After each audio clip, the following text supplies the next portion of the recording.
welcome to our 190th episode of Gorilla Radio. And I'm Joe Caprino. Hopefully you can hear me, because I just got to double check that all the audio settings are good. And I'm joined by Mike, as always. What's up? What's up? And we are going to talk about Team State today. And I just want to make sure that we can hear me, because I have a sneaky feeling that I screwed up the audio stuff. So, we're going to talk Team State. Okay, I can't hear me, so good. Just wanted to make sure. So, let's make sure we have our comments. Sometimes that doesn't come up right away. Our handy dandy notebook. Yes, we have a little bit of an agenda today. Last week was not very.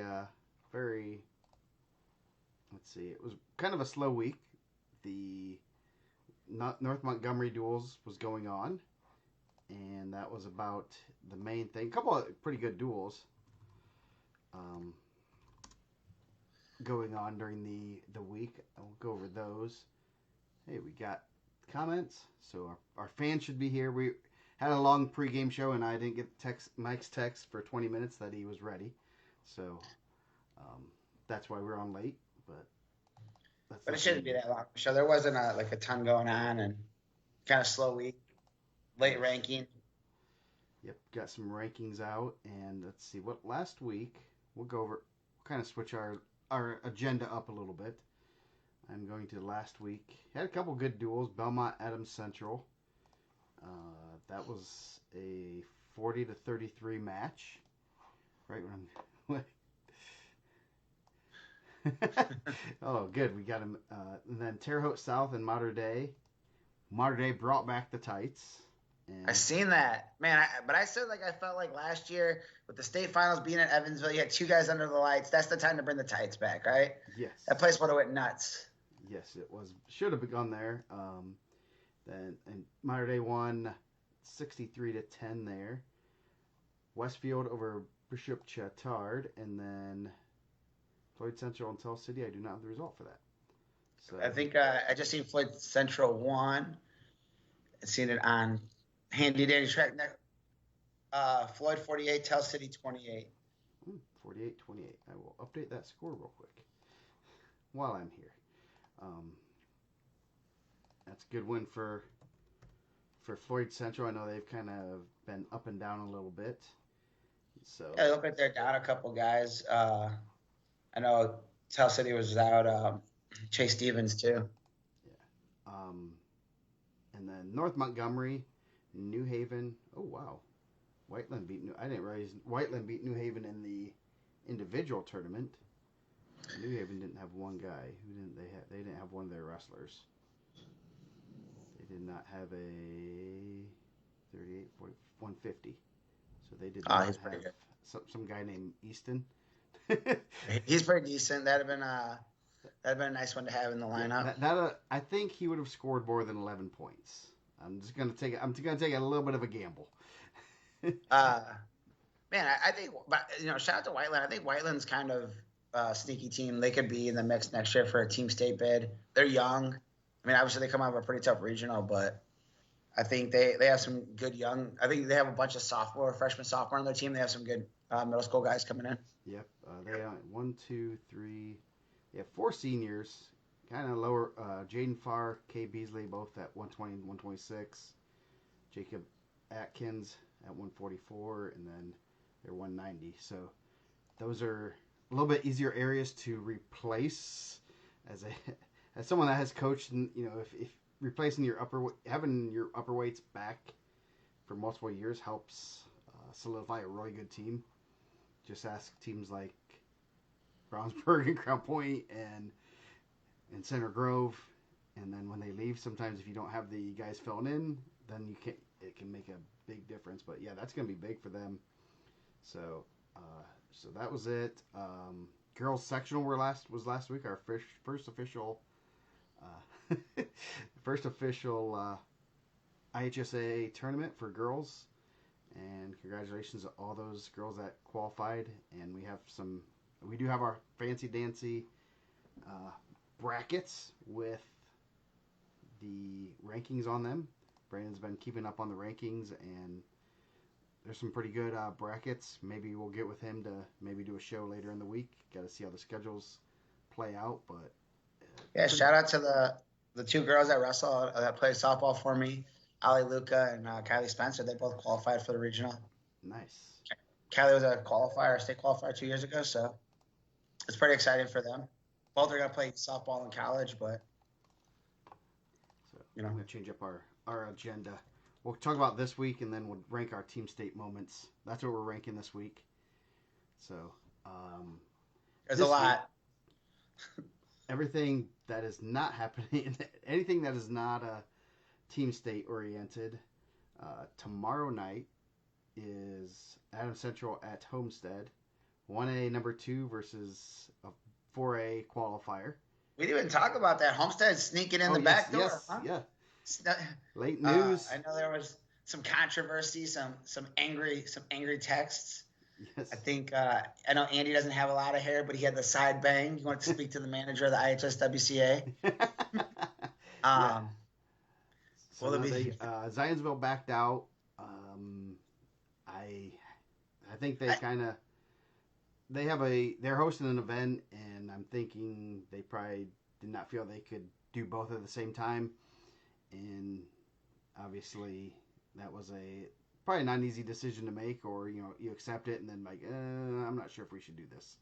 So yeah, I think we kind of talked about that. I know we said that Hanover's hosting the county that day. There's a couple other teams that had New Haven's hosting an event. East Noble last year got in as a vote-in, and they're hosting their event. So and I think that's incredibly hard. Like how do you split it? Then you have to keep. You're not going to go there full strength because you have to keep guys back. Mm-hmm. Like, and if you want to make moves, I know that's like one of the things. I know Crown Point sends their varsity 2, but it's like 2-3 to the county. And you want to see how some of those guys would do, but they have to take their better guys to Team State, obviously, to kind of compete. Yeah, that's when one of the first years we were in it with Carroll. It was the same day as Team State was the same day as Connersville, and we sent our second team to Connersville, and it was, do we keep a couple of our better backups just in case, or we send them to Connersville and get some really good matches? Mm-hmm. And we end up sending those guys to Connersville, obviously, and we came with 14 guys, ended up, got a couple kids got a little banged up and didn't wrestle the last match or two, and I don't know if it would have made a difference, but it was one of those things that, you look at and like, I don't know, what do you want to do? Do you want to take a bunch of guys to sit the bench and enjoy the experience, or do you want them to go get matches to make themselves better for next year? So it's a tough decision to make. And I think we kind of talked about it, and I'm happy for those guys. I'm giving Andy a hard time, obviously, but you want to see teams that are excited, and not that Zionsville wasn't. That's not what I'm saying at all.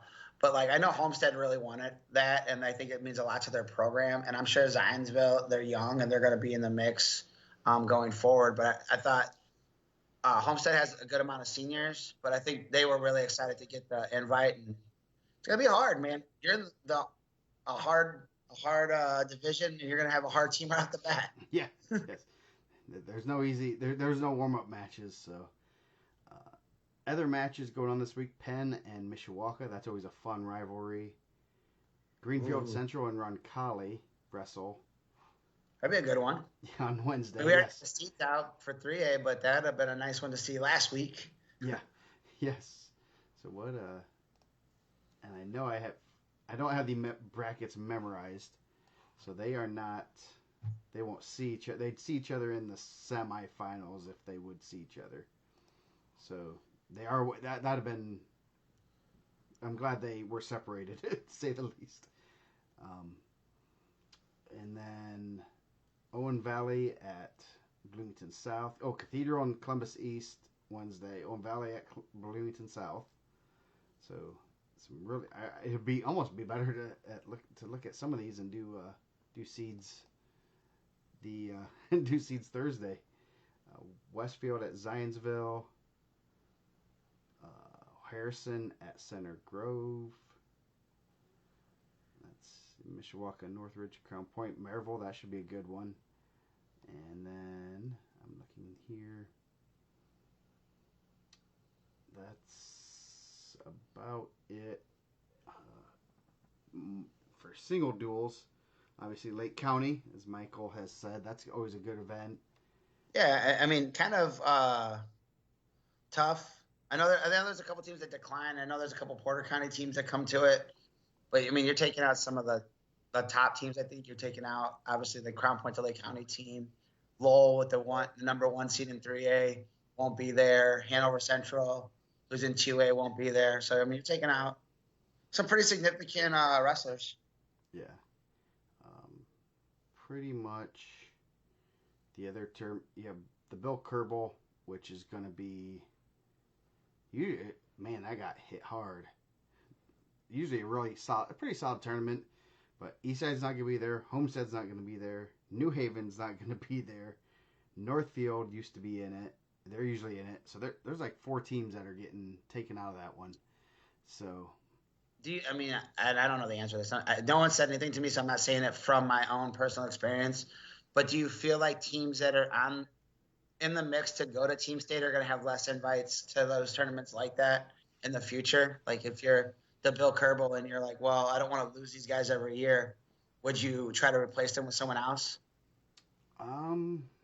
That's a good question. I'd say the invitationals, it doesn't matter as much because you're just having a bracket and you might, it adds a little bit to the, if you're going to be a bubble team every year, maybe, that'd be if you're going to be, I'm trying to think of the teams that are kind of bubble. Seems like Greenfield Central's kind of been a bubble team the past 3 or 4 years. That might hurt them for getting into an event this weekend, but usually I know I was talking to Mike Morgan, and he said that he talked to the East Noble AD or coach. I don't know exactly who, but he said, "Can you guys put it in our contract that if we make Team State that we're not going to go to your event?" So coaches probably should be a little bit more proactive with it, I think. I think an event obviously you can't do it. No, I haven't found my bandit shirt yet. I looked too, man. I have one more spot I got to look. I'll wear mine too. I forgot. I was going to grab mine, but I got busy. I'm not gonna lie. I'm not wearing my bandit shirt on an everyday basis, Ben. I was happy to get it, but I don't wear it every day. I think like events like the Bill Kerbal.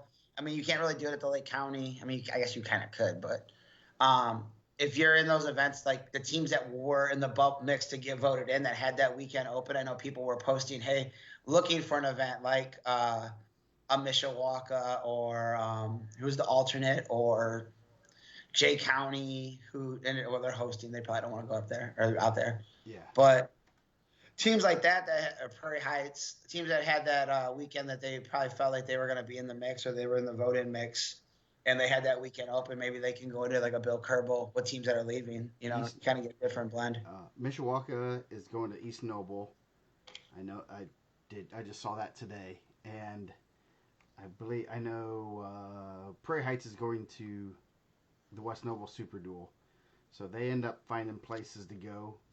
So it's interesting. I'm kind of surprised that voting enough teams were interested in being able to finagle their schedule, because I know I've worked with enough ADs scheduling. Some of them are very sticklers that we have to have our schedule set like 12 years in advance, and we can't change things because we got a contract through 2058 type stuff. So yeah, I think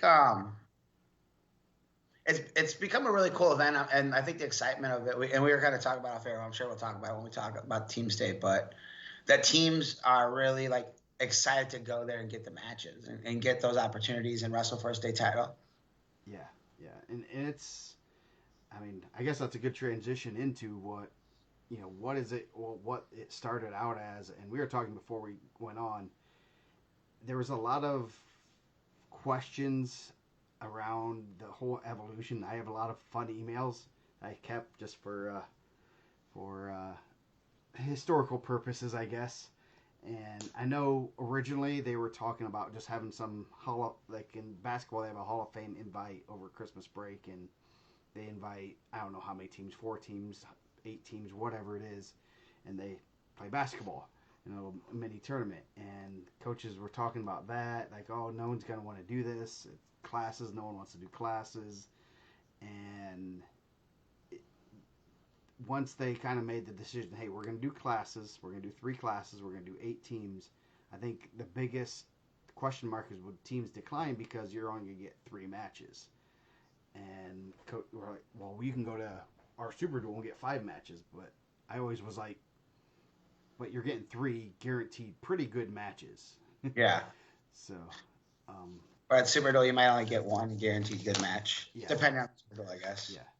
So it was like one of those things that I think there was a lot of questions like, are you going to want to go for 3 matches? And it was 2015, which seems this is the 11th one this year. So it seems like we're just at the tail end of we got to get 50 matches in every year or my kids aren't ready for sectional type. 50 is a lot, man. Yeah. That was a lot of matches back in the day. Those 54 and I was coming in. Yeah. So that was one of the biggest things, and it was a big question mark. First year it was great. It was a lot of great matches, and after that I think it cooled off that, hey, people don't care about the number of matches, they care about the quality of matches, and it's kind of grown crazy since then. If you do check I just did this before we went on the air, if you check our information center, I do have I have a link to all the track wrestling brackets, and then the final scores of each match for each class, so you can kind of see how it's grown and who had a stranglehold win and some of the teams that have been in it forever. So it's some kind of neat stuff, and you can go back and look at some of the scores and some of the teams. And I forgot that Belmont Jimtown was a match. Jimtown made the finals the one year. Yorktown ran through it for the first few years. I think Jimtown beat. Was it Jimtown that beat? I'm pulling up the bracket now. Yeah, Jimtown beat Yorktown 31-30 in the semifinals. It was huge. First time they'd lost at Team State in this is like the 4th year. And after that, it kind of went, their way. So, yeah, it was. Yeah, I mean, 2013 was the first year. I mean, even in the IHSWCA days, like Yorktown was a pretty good squad they were running into those regionals and all that. They were just mauling people. They won They won 4 out of 5. So it's lots of great matches. So check that out and kind of relieve some of the days. And I know I will say that I was not a big fan of them going to 12 teams in each division when it was 3. I thought that was a little weird. The brackets that they did were kind of funky and confusing to explain to people. So thankfully we went to a full just regular bracket with the buys now, and no one has complained, and it's much easier to explain to people. One year I was like a big trash talker of it. I think the year that Cathedral didn't qualify and then declined, when I was the biggest Fighting Irish fan. And I was like, how can we have a team state if the individual champs can't be there? But I don't think that happens anymore. Yeah. I think that's kind of in the past. I know I was giving those guys a hard time. Like on here I might seem fun and happy, but I like to talk a lot of trash in the group text and a bunch of stuff around. I mean, if you talk to me anytime during the state finals weekend, you probably know I'm a trash talker. Yeah.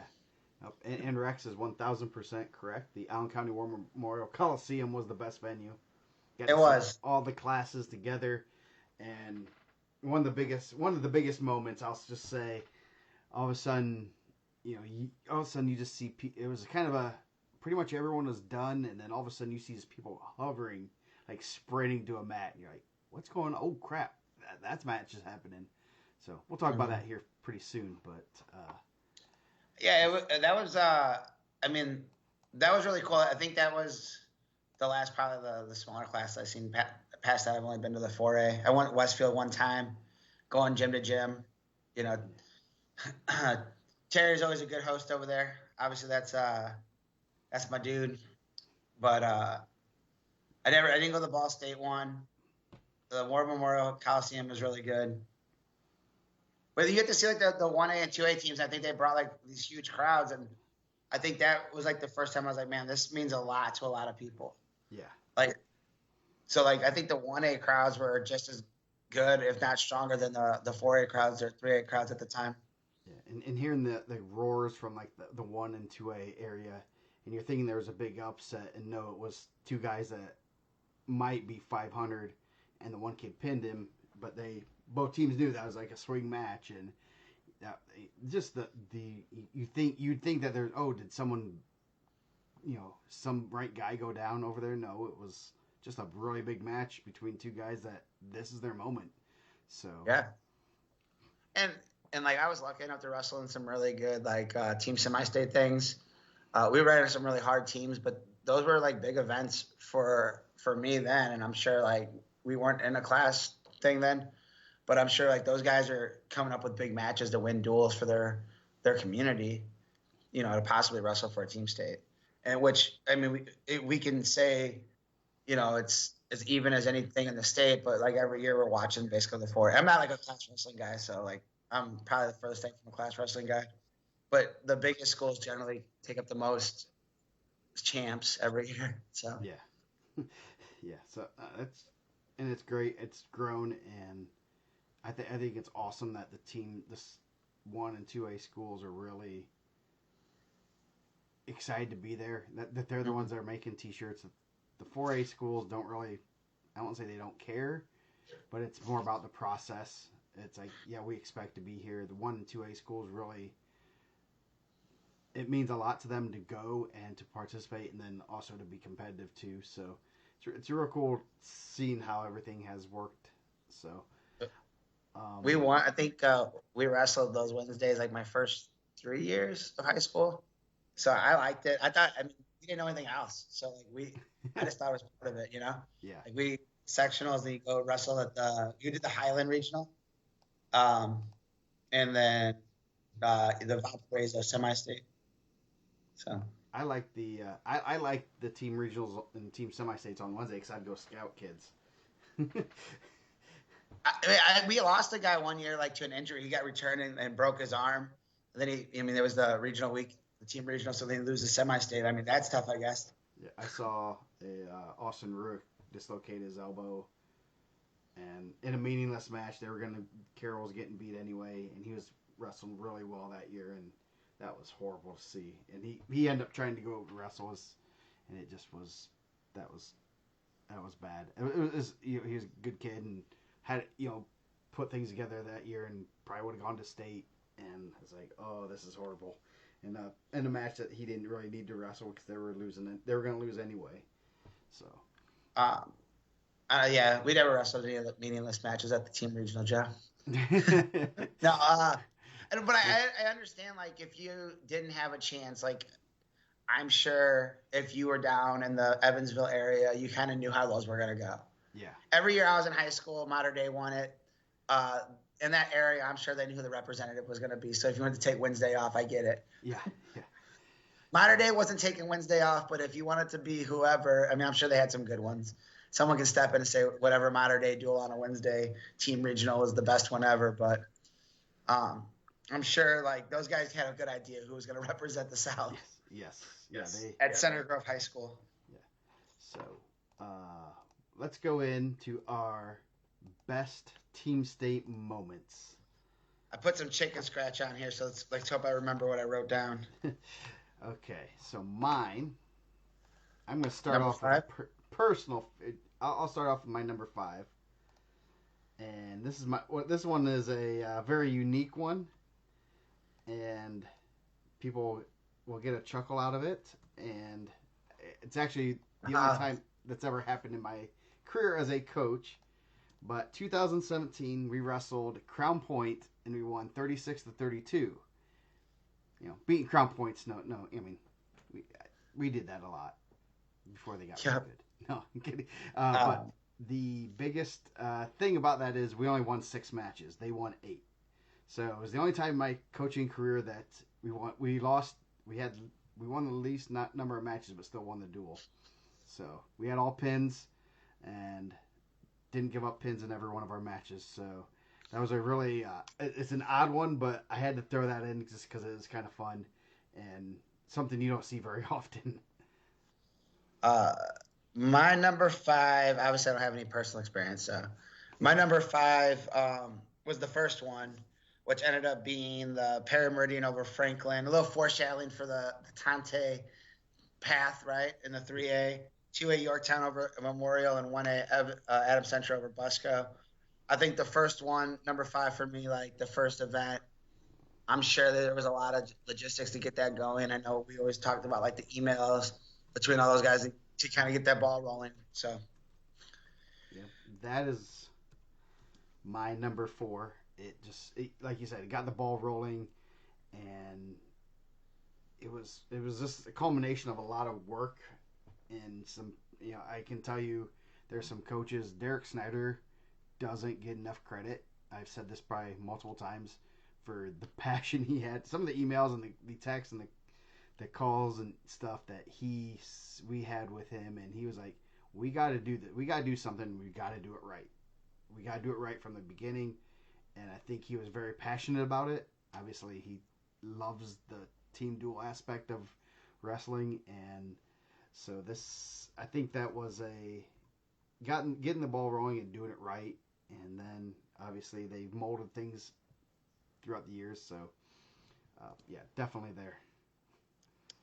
Yeah, my number 4 was the 21 when Floyd Central was a late ad in the 3A. They ran it to the championship. They didn't get in, and then Columbus East had to pull out. Obviously, we all remember what happened in those wild times of. We were like one of the only states that felt like they got a state finals in that COVID year, though, right? Yeah. Yes. Like we were on that NCAA. That was the year I was going to work NCAAs with you. I was on that NCAA email train with like Jordan Burroughs and Anthony Robles and all those guys. Yeah. But Floyd Central getting that late ad and then running into the championship match was pretty cool. Yeah, that was a real cool moment, and obviously there was our southern friend Dustin was very adamant that Floyd Central was overlooked, and then they run it to the finals and almost win it. Did we do vote-ins that year? We only did one vote-in that year, right? I think or so. No, or maybe that was the one that we ended up adding the vote in because of that. So it was pretty significant. We started understanding that there's such teams that don't kind of hit the year before, and then there's transfers or incoming freshmen, and it's hard to quantify like how those guys would impact lineups in the formula we have. And Malign does a great job. He puts a lot of like work into that, and it kind of spits out pretty accurately like what it's going to look like. Yeah, the thing is, I will say, obviously, I agree with Mr. Ben. That was not a fun time, but it did. I think the biggest thing is everyone was concerned about making schedules in November or December, and that's why they locked all the teams in basically in April, May. They had another vote. They had a vote for the last 3 or 4 teams, whatever it was, and COVID kind of opened the doors for having that extra team to vote in, and now we're using that vote every year, and now we have 4 instead of like 1 or 2. So actually, the COVID year helped us progress to what we have now with the votes, the late vote-ins, which has helped the depth of the team state. And Lowell is a great example. Lowell wasn't even close to the top 10 or top 12, and now that they're the number 1 seed, and we would have been sitting there like, dude, why didn't we see that? We obviously you didn't see it coming because they got a bunch of freshmen. They got a transfer from Illinois. They came back home, and now look at them. They're number 1 seed. So that led to the evolution of the tournament. So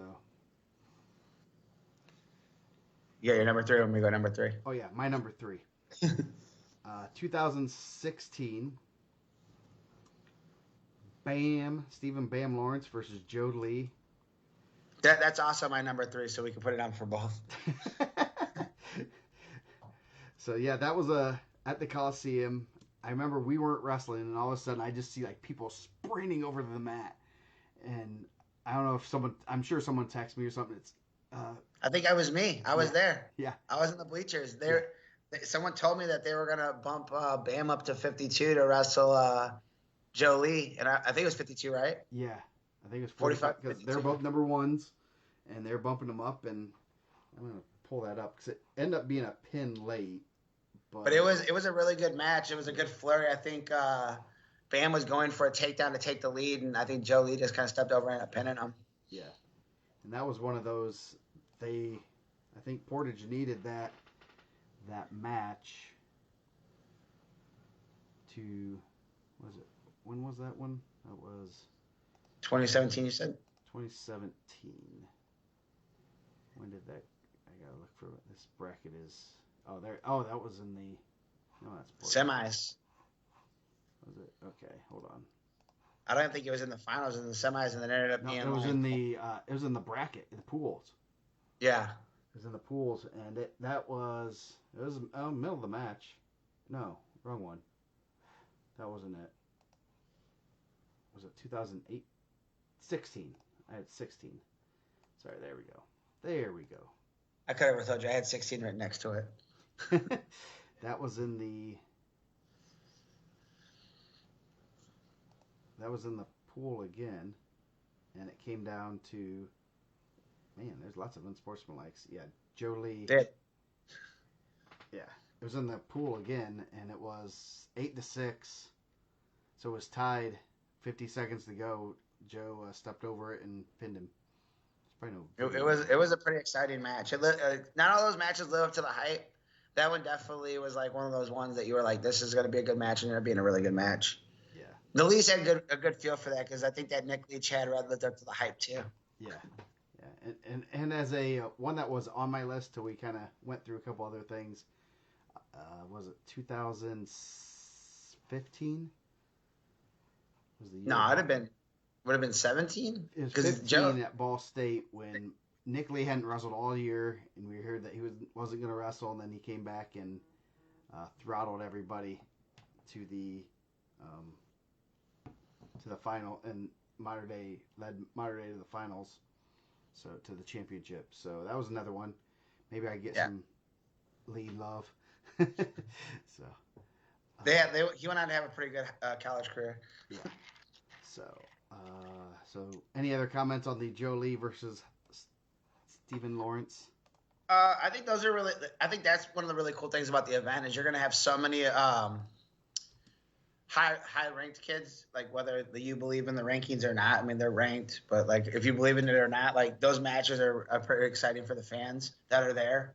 I think there's been several of those where you're like, oh man, they're gonna bump so and so here. I mean, we could have also said. I mean, I didn't put it on there. I guess I could have. I will. I'll actually say that one. I'm gonna knock one of my off the list for the next one. Okay. Do you want to go over what your next one is? My next one. So I'm gonna add it. I thought back-to-back. Maybe it was the same year or back-to-back years. Zeke Seltzer and Sergio Lemley, where they ended up bumping Cathedral and Chesterton. Chesterton bumped Sergio up to wrestle Zeke Seltzer. Zeke ended up getting the win. And then the next year, Zeke Seltzer bumped up to wrestle Jesse Mendez, two of the best in Indiana, where you had a 3-timer and a 4-timer going at it. Yeah, and obviously those guys didn't have to do that in those matches. They could have just went there and got a solid match another way, but they were like, we're going to put it on the line. I think that's probably one of the coolest things that I enjoy as a fan from the event. Yeah, that's one I kind of forgot about. But yes, those are big matches, and going after those matches, I know the Seltzer bumped up against Mendez. Didn't have to, like you said. I think that's probably one of the only times Jesse's been taken down in like Indiana high school. Yeah. Well, there's another time in the finals. Yeah, that one was wild too. That could be on our state finals moments list. Yes. So yeah, Seltzer not afraid to go after the competition, and that's pretty cool. I forgot about that one, but that was pretty cool, especially the Seltzer and Mendez match. So yeah, that was a good one. My number 2 is 2022. All finals matches. And I think we were kind of doing this from home. We didn't go to any of the didn't go to any of the events, and I don't know exactly the reason why, other than we weren't doing that. 3 of the 4 finals go down to the last match. If you look at the results, Crown Point over Brownsburg 29-28, Columbus East over Roncalli 34-31, Belmont. Belmont J County was a little bit close, and then it kind of got real ugly. Tell City over Rochester 36-33. So a lot of really good matches, and it was really cool to see all those matches just come down, and just the knowing what was at stake in those matches come down to those was pretty cool to see. Were we on the mic for that one at Brownsburg?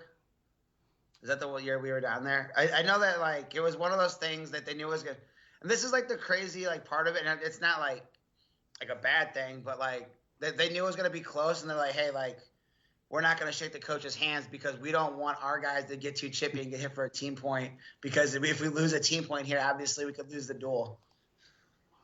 Were we down there? Because that one was the one. The one that we did was the one where 2 years ago, Anthony Ball and like Anthony Ball and it wasn't Parker Reynolds, someone else. The year that Anthony Ball wrestled 2 unsportsmanlikes in it at 95 and 220. So Crown Point had one, and then so that's because he had Goodwin there. Go in, that was a crazy one. That was crazy. Coach Joe Litherland gave out Little Debbie zebra cakes after. That's classic. After they beat the Zebras of Rochester. So that was a crazy one. Were we watching it or were we there? No, we were there because it was Hockaday and Gendris. I remember seeing that match. We were at that one, so great week or great event there. So I'll go next. My number one, very much of a recency bias, and that was last year's finals at 4A, which came down to the last matches and a little bit of bumping, and 29-22 is about as low of a score as you can see. On the page, I think you put the wrong teams. You put Brownsburg defeated Parrot Meridian in 24. Hey, I will fix that. That is very wrong. So what was the score there? 26-22. Yes, thank you for that. I will fix that. The singlet straps for Brownsburg. I remember that. The headgear toss. Yep, the headgear toss, and they were like flipping out, and then. Yes. Yeah. 26-20. Crown Point. What? Yeah. Jesse lost a kid in Illinois that was going to IU. I remember he was sick, and they like still had him go out there, and I think he ended up losing close. And they said like that kid acted like he won the Olympics, and they said, well, that probably just took IU off the recruiting trail. Yeah. So that was it was 26-22. You're not gonna get much closer than that. 48 points is crazy, and that was a great dual meet. So yeah, my last one is just this like Crown Point Brownsburg rivalry over the last couple of years. I think has been really good. Just back and forth, and it's kind of like moves and counter moves, right? And where Brownsburg has made some bumps, sometimes they worked, sometimes they didn't. Some guys will come up big. I remember, I think 2 years ago was the year that I think they bumped Gunner up to Will Clark. I don't think he had beat Will Clark at that point. I think Will ended up pinning him in that one. Mm-hmm. That might have been the 39-24. And I know those guys put a lot of thought into what the other team's doing and kind of what the moves that they can make. And I'm sure was it last year who'd they weigh in? They weighed in someone really low, and we were like, oh, man, I can't believe so-and-so's weighing. Like, they had was it Jake they had registered at, like, a weight down? Yeah, they had Jake down they had him originally listed at 126, I think. So, definitely some gamesmanship there between those guys. I think the rivalries that get built in this, like obviously those guys they see each other more now than they ever have. But the Yorktown Belmont, Garrett. I feel like Garrett's done a good job of kind of building that. The 3A rivalries. I think early on you had um, Brownsburg and Modern Day, or Brownsburg and Perry Meridian. I felt like Brownsburg, Perry Meridian were wrestling every year. So I think those rivalries have been pretty cool. And Crown Point and Brownsburg on the national level has been really good. Yeah. Brownsburg's first one in 2016 over Warren Central was crazy because no one other than them kind of expected that. I think they came in as a fairly low seed, and actually they were like a three, or they were a 2 seed. It seems like, I think. I mean, Brownsburg beat Perry back-to-back years, right? I think one year Brayton Lee closed it out, and then the next year Nathan Walton closed it out. Yeah. So that first year they won over Warren Central was crazy because they had a couple big wins. I'm looking at it now. Ty Mills over Keon Murphy, who's ended up being the state champ. I think that was the biggest one, and just some kids that kind of were almost, I won't say no names, but some guys that you weren't sure about, and they came out and they wrestled, big match there, and kind of started the ball rolling for Brownsburg because they won 3 in a row there. They beat Warren, Perry, Warren, and then Perry got some revenge on him in 2020, but in the third and fourth place match, right? Cathedral over Modern Day, which is also a pretty cool one prestige wise. Mm-hmm. Like you have two probably the most decorated programs. Yeah, so a lot of good matches. Crown Point's won the last 3, so they are looking to get their 4th in a row, which will be a tough task, and we'll talk about that here. Any other moments we want to talk about before we?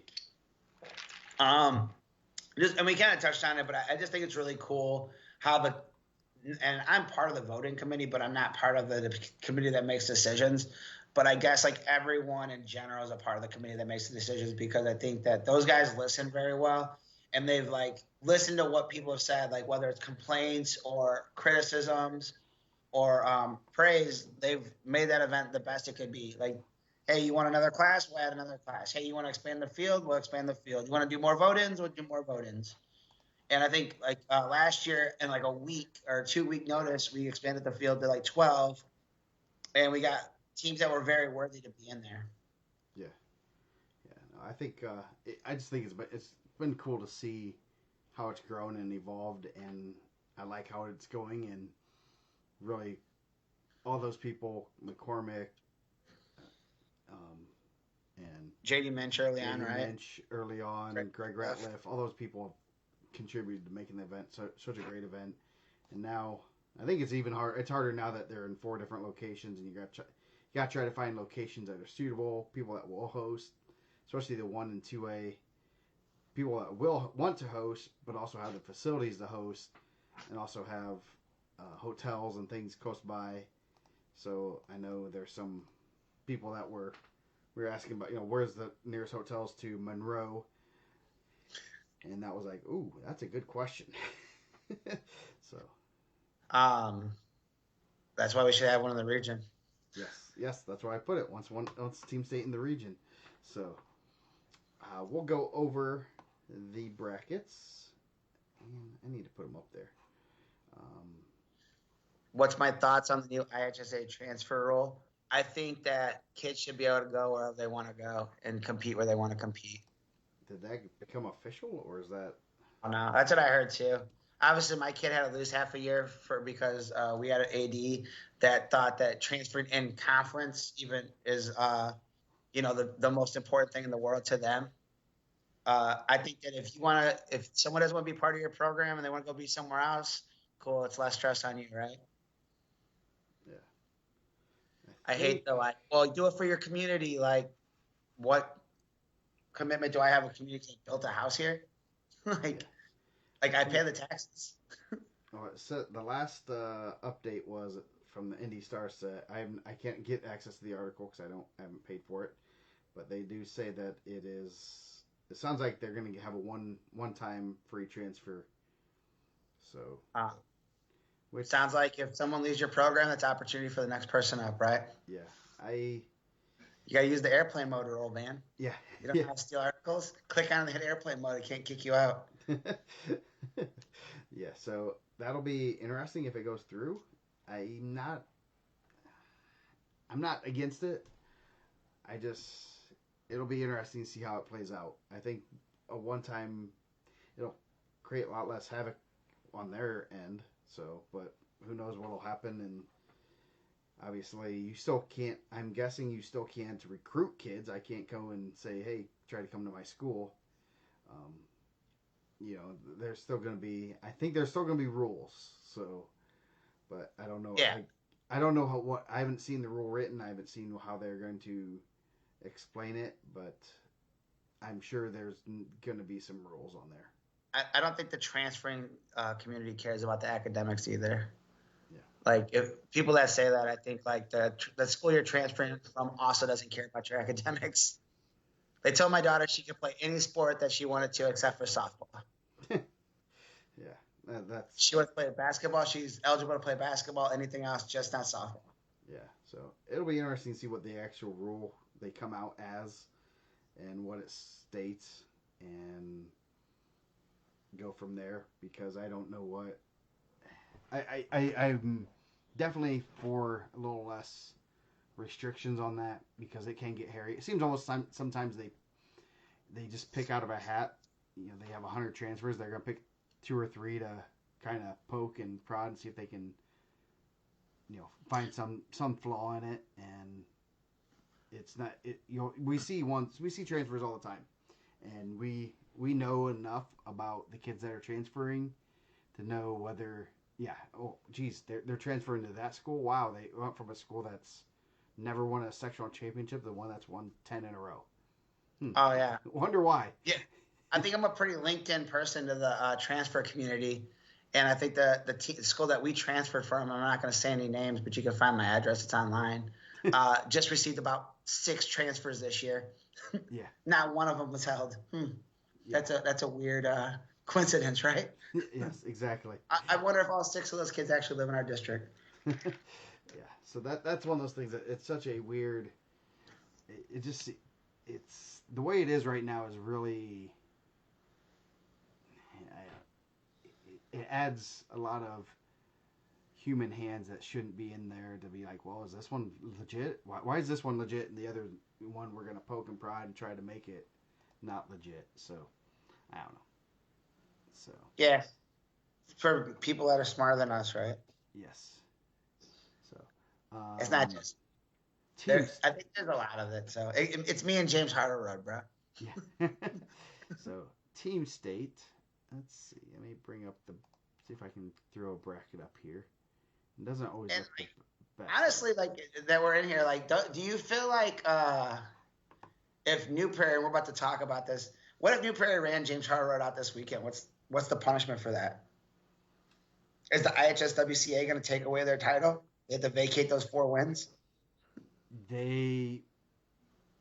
Yes, because that would be on a. I mean, I don't know if they're going to come confiscate the trophy. Well, it would be the Coaches Association trophy. I don't think they're taking it from. They're not taking it from a Super Duel, right? Yeah. They're taking the official wins away, but they're not taking like that. So, like, if they said, "Hey, we're going to run them out there this weekend," you guys can tell on us like what's going to happen. The IHSA said you didn't win those, but they obviously did. Yeah, I have no clue what they would do. Let's see. Is that going to look better? Trying to figure out what the best way to do this is. I can read it better like that. Okay. You can cover up my face. Your beautiful face, though. It's okay. I should have been better prepared. There we go. Okay, so 1A. We'll start 1A, 2A. We'll go reverse order. Oh, I almost closed that window. Adams Central, number 1 seed. Switzerland County, Northfield. There should be some good matchups there, I think. Yeah. In the middleweights there for all those teams. Both those are vote-in teams too, right? Northfield and Switzerland County. Yes. So battle of the vote-in teams. I know it was. I was in that vote. I don't know why I said was it.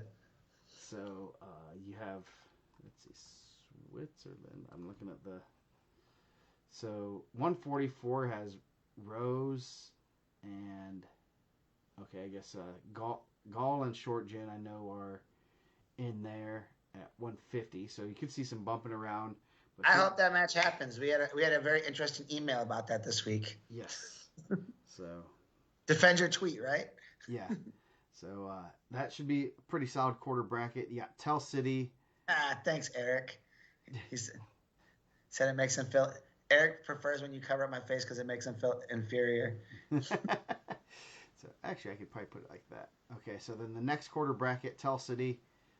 Dude, why do we keep putting Tell City down as a 4 seed, 3 or 4 seed? You know they're going to be in the. They're going to.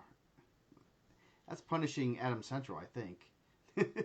Man, I know we kind of said it before. Like, I don't know if Chase Stevens is going to wrestle. I know that he got some injury, and he didn't wrestle tonight. But if he's out, that's a huge blow for those guys. Especially in 1A, you're looking for teams that are going to have – we're just going to slow it all over, huh? Yeah. Now I'm putting it there so I can see the comments. So and I'm not saying like that like they can't win, but, man, that's a very interesting – that's – give or take. I don't know who their backup is, and I know they lost another kid early on that was a guy that could have impacted their lineup, but for the most part, that could be like an 8-point swing or 7-point swing in a lot of matches for them. Yeah, they'll have the winner of Alexandria and South Adams. South Adams has some solid kids on their team, so Alexandria Monroe does too. Ezra Fry. Man, he seems like he's been around for about 15 years. I know. So the bottom half of the bracket, North Miami, number 3 seed. They'll get the winner of Rochester and Milan. Is this really Coach Joe's last year at Tell City? Oh, that's. I know he retired for a couple years and then came back. So he's a good guy, and obviously puts Tell City on the map. So that's true. Hall of Famer. Yep, he should be a Hall of Famer if he's not already in it. So I think he got in the Hall of Fame. I think the year I went, you were invited. So North Miami, Rochester, Milan. Rochester has a few forfeits in their lineup. If they can find some guys, get them down a little bit in weight. I think that could be some interesting matches there. Milan and should make all these up there, but could have a Baylor Horn possible match. Bump Baylor to 32. That'd be exciting. Yeah. Well, that's his daughter, so she should know, I think. I couldn't tell you. I didn't know the last name. So that's wild. Congratulations to him. We all want to retire at some point, right? Yep. Brant Beck, Caleb Wilburn, possible matchup there. So that should be a good duel there. And then obviously I think North Miami's pretty good. Yeah. So North Miami has a real solid team, so I'm kind of looking forward to seeing them wrestle. And then the bottom half, you got some region representation, Rensselaer Central, Rossville. That's kind of like borderline. I don't know if that's really region for us, but we'll claim it. East Chicago. They got some. Lars Hughes was there. He's a region guy last year. He's not there anymore. His sister's married to the coach, so I guess we'll take some region love over there. Yes. So that should be East Side. Rossville should be a good one. I think East Side has some. I think they're getting a couple guys back. They could be. They've had some good results, but they've kind of been up and down. Could see a Jacob Weaver Lincoln Carter match. That'd be a good one. And so yeah, that should be pretty good quarter bracket there. 1A is 1,000% what is going on, matchups, and if you have some movable parts, and if you can maybe knock off a stud or two on that other team, and you have solid kids up and down the lineup, so it should be kind of fun. I think Adams Central has been kind of surprising for me. I saw their roster early on, and I was like, ooh, that looks kind of thin, and they've been doing a real good job, so they look like they might be the most solid team top to bottom. Yeah, they're deep. I think they're a team that had a pretty deep football run. So I know they came out to Andran and beat the brakes off the 59ers on our home field. I was at my daughter's school play, so I didn't watch it. I just heard a lot of sad fans leaving. Um, but I'm sure they're starting to get into their actual weights. That first round match with Switzerland County be good because Switzerland County has a lot of good individuals that are in there. So I think in 1A it can come down to like who can really like win the most matches. Like you got Rossville's going to have the Weavers and a couple other guys, so that would be tough. But top to bottom, I mean, you're looking at possibly Adam Central, who's had a lot of success in the 1A, and Tell City's obviously had a lot of success in the 1A. Yeah, yeah, it's about matchups, and it's one of the things we were talking about with like Switzerland County, and even a couple other teams. Like they have 3, 4, 5 guys that are pretty much going to win 99% of their matches against 1A level kids, and that's huge. That means you don't have to find 2 wins. You have to find 2 wins, and or if you could be like Carroll in 2017, you just need to find one more win. There's a lot of highly ranked wrestlers in here too. I mean, unfortunately, I think Rochester's down a handful of guys that they had last year coming in. Uh, some of these teams I've seen, like in some of the individual stuff, have some forfeit, so it's tough. Or you don't know if they're like holding guys out or what, like where they're bringing 7 or 8 guys, 10 guys. If you're giving a 4 forfeits, you got to be really good. Yeah. So Halifax City, let's go. I mean, Tell City's got like some hammers too. Like I said, if Stevens can go, that's a huge one. You got the Terry brothers. You got the 215 Ethan. He's pretty good. yeah, He's had some huge wins. Beat Jed Goldsberry. that they close out real well, and that's huge in those matches. I mean, I think any of the classes, if you close out well with your upper weights, it gives you a significant advantage because it's hard to find good upper weights all the Those time. are big, strong kids that get bonus points. Yeah, and you get a lot of pins up there. So 2A, kind of a surprising number 1 seed as far as the last iteration of the rankings. They were ranked 4th, and now they're basically ranked 1st. Garrett, and they'll have the winner of Hanover Central, some region love, and Bishop Legit Chatard. region right there. Cedar Lake, boy. So, man, you got your some region love and your favorite Indianapolis area coaches. My favorite Tic Tac star from Indianapolis, my boys. So that should be a good match. I know Bishop Chatard, they were pretty solid last year. They're not as good as they were last year, but they're still pretty good team. Hanover Central I think they have a kind of a sneaky good team. So that solid. should be a good first. They're a solid team. That should be a good first round matchup. And then obviously they're gonna have a tough Garrett. They're both either whoever wins that's gonna have a tough Garrett team who's solid top to bottom, and had a real good Al Smith. Yeah, Hanover's real. Obviously, Bishop Chatard is real solid in the middle. They're really good. Jack Davis and Bustamante and those guys. Hanover Central's solid top to bottom. I think they're kind of young. They have some good guys coming in too. Coach Bradbury does a great job, but man, Garrett looks really good at Al Smith. Their guys just scrapped. You took a guy that came out of the Maryville semi-state, went out there, he's teaching you guys how to scrap and making guys fight. Man, I thought I was watching an old Portage team over there. Nice. I said I didn't know they made them that tough out there in Waterloo. That's Garrett, not Waterloo. Garrett. G-Town. Sorry. My geography out there is not as good. Walter Hagedorn's really good for Tell City too. Like I said, they got probably about 6 guys that are going to win a lot of those matches. I didn't want to. I said that they posted. He's really good. Yeah. Next quarter bracket: Mount Vernon, Posey, Crawfordsville, and they will get the winner. There will go against Belmont. Belmont is taking a couple losses. They're solid top to bottom. They just one of the things I've seen with them, they don't have a lot of depth, so they can't move guys. So if you match up well with them, they really can't do too much, and that's going to be a tough one against some of the other teams where I think Garrett has some movable parts. I think they can weigh some guys in at the same weights and try to find a better matchups for the team and try to get, try to either trade wins or try to maximize points, things like that. Sorry. Yeah, I thought Belmont looked pretty solid. This is like their event, right? I felt like they come out to and show off for the team state. They're big. I think they're big on the duels. They're big on. This is like their event of the year. So Mount Vernon Posey and Crawfordsville were two vote-in teams. I'm not as familiar. I know Crawfordsville had two guys that I had on the watch list, and Landon Vaught and Height. So like 144, 175. And then Mount Vernon Posey's had some guys in there too, like Jaden Stillwagner. So that could be in that 144 area. That could be a really interesting first round match. Brownsburg's, or not Brownsburg, but Belmont's really tough. You got, Palacios, you have Henry Farrow, Gavin Davis. I was surprised to see Gavin Davis injury withdrawal from Al Smith. It's kind of, I was going to see how well he does with some of the other guys. I think he's had some injuries the last couple of years there. Yeah. So that should be pretty good quarter bracket there.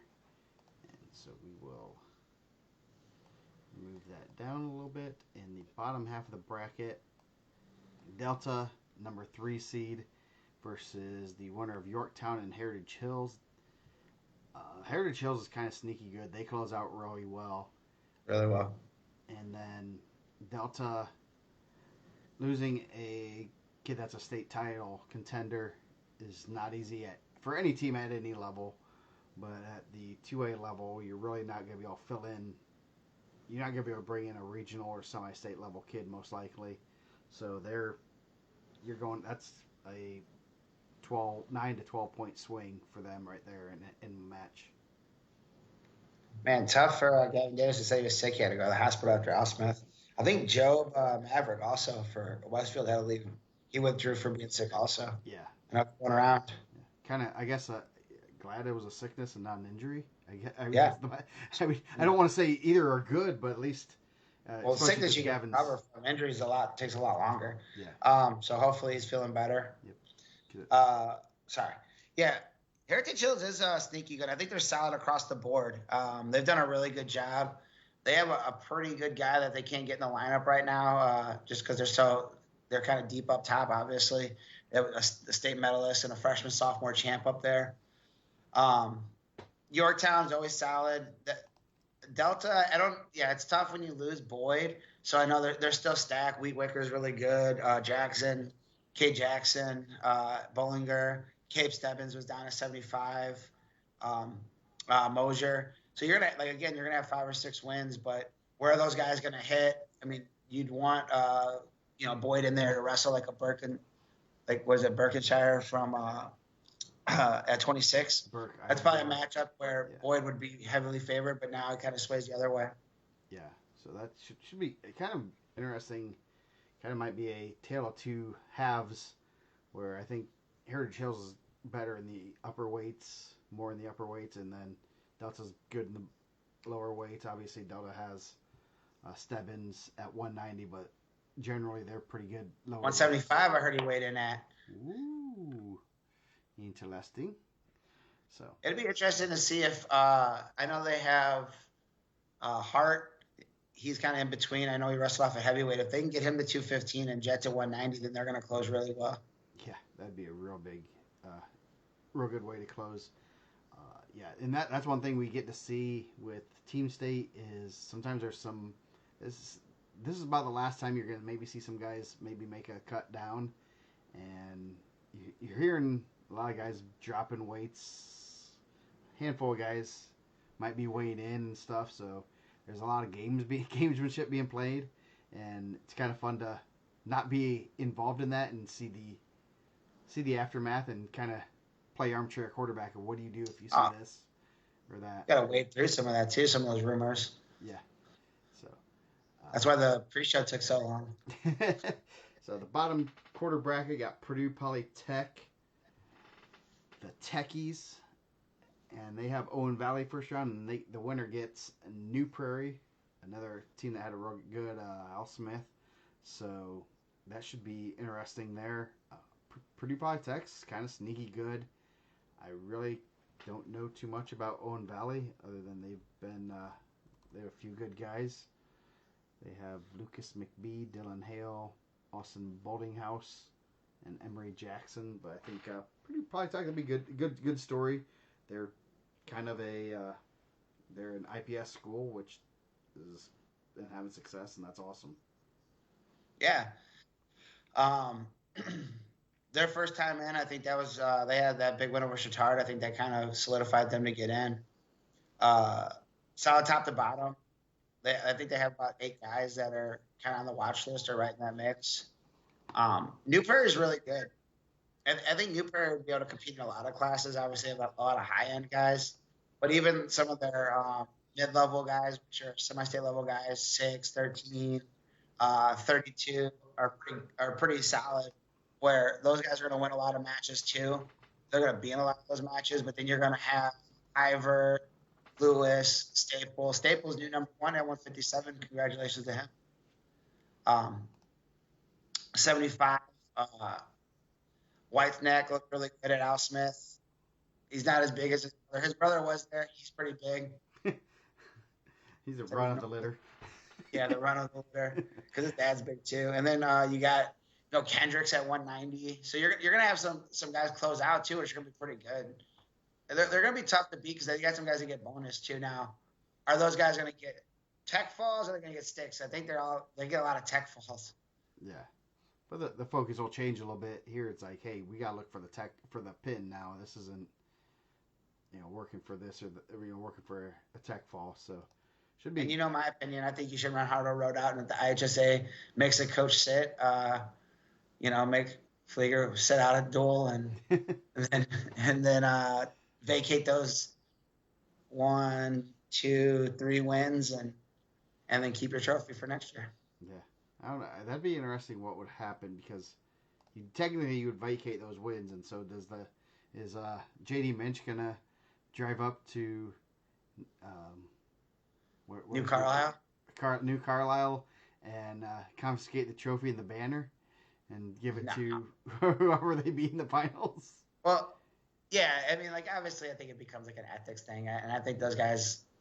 I think Bobby and Dan are we're at the highest point of that. They're not going to be guys that are going to do anything that's I think it's their school that actually held his eligibility from my understanding. It wasn't even DeKalb. That's interesting. So what I heard, that could be a rumor, but that's from pretty good authority. Wrong picture. 3A. Let's make my 3A. This one gets kind of fun. I guess last thing I'd say about 2A. I think 2A is pretty wide open this year, which is going to be a lot of fun to watch. And I think there's some teams. I think some good storylines of Garrett Russell's New Prairie. That's where Cross went to school, so that's going to be. I believe Bobby coached him, right? I don't know if he did. Bobby wasn't the head coach then. So maybe I could be wrong. But I know they know each other well and they talk a lot, so could be very interesting there.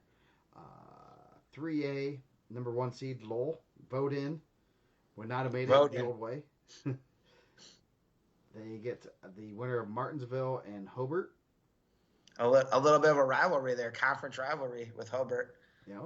That'd be a good quarterfinal match. So I think they had already wrestled 2 this year, so unfortunately they may wrestle again. What? Yeah, I said Lowell's pretty solid, and they also had a real good Al Smith, and I think that kind of bumped them up to where they were. Yeah, Hobart's always solid. They're always going to come and scrap. Bobby helped coach, so they that'll be a good one right off the bat. I think Martinsville and Hobart. I don't know how often they get to see each other. I mean, I guess there's a website for that. We can find out how many times Martinsville and Hobart has ever wrestled in the past.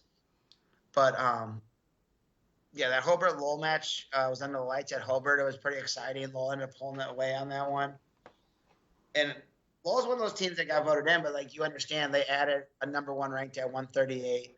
They added a top 5 guy at 13. He's pretty good. Yeah. We got to see him at Al Smith. He's the real deal, man. He's gonna win a lot of the matches. I was hoping them and Ron Cowley around the same side so we can possibly see a Shutley and Verduzco match. Yep. I mean, they have to make it to the finals. They're 1-2, but that's selfish with me. That's what I look for. But Lowell's tough, man. Yeah. Undefeated at 215, champ of Al Smith. Once beaten freshman or heavyweight. 132's had some big wins. Beat Matthew Maldonado, Seth Albin. They have some movable pieces down low where they can move Verduzco around a little bit, and that's what they did against Hobart. So I don't know if that's going to be one of the things that they win the flip.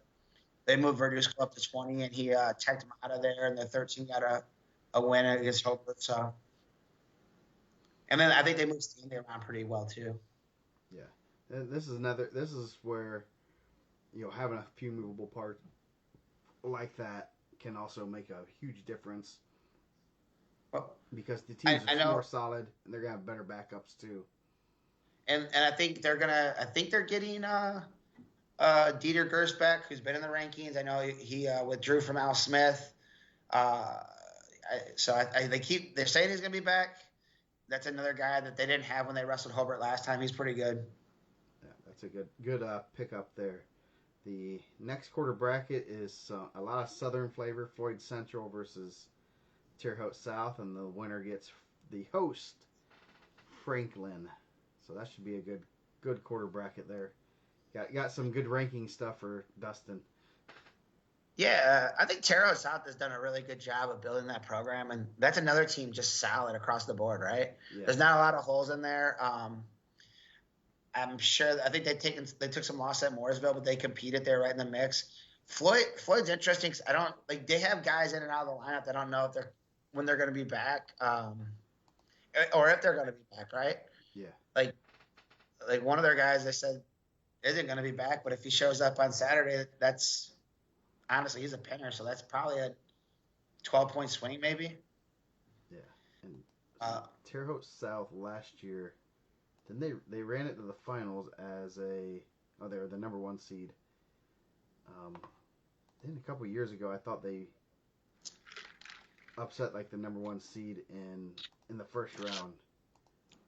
Yeah, they beat Roncalli last year, and then the first round, or 2 years ago in 2023, they beat them in the first round. They're the 8th seed.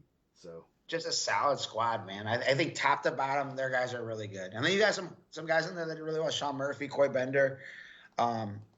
They're good.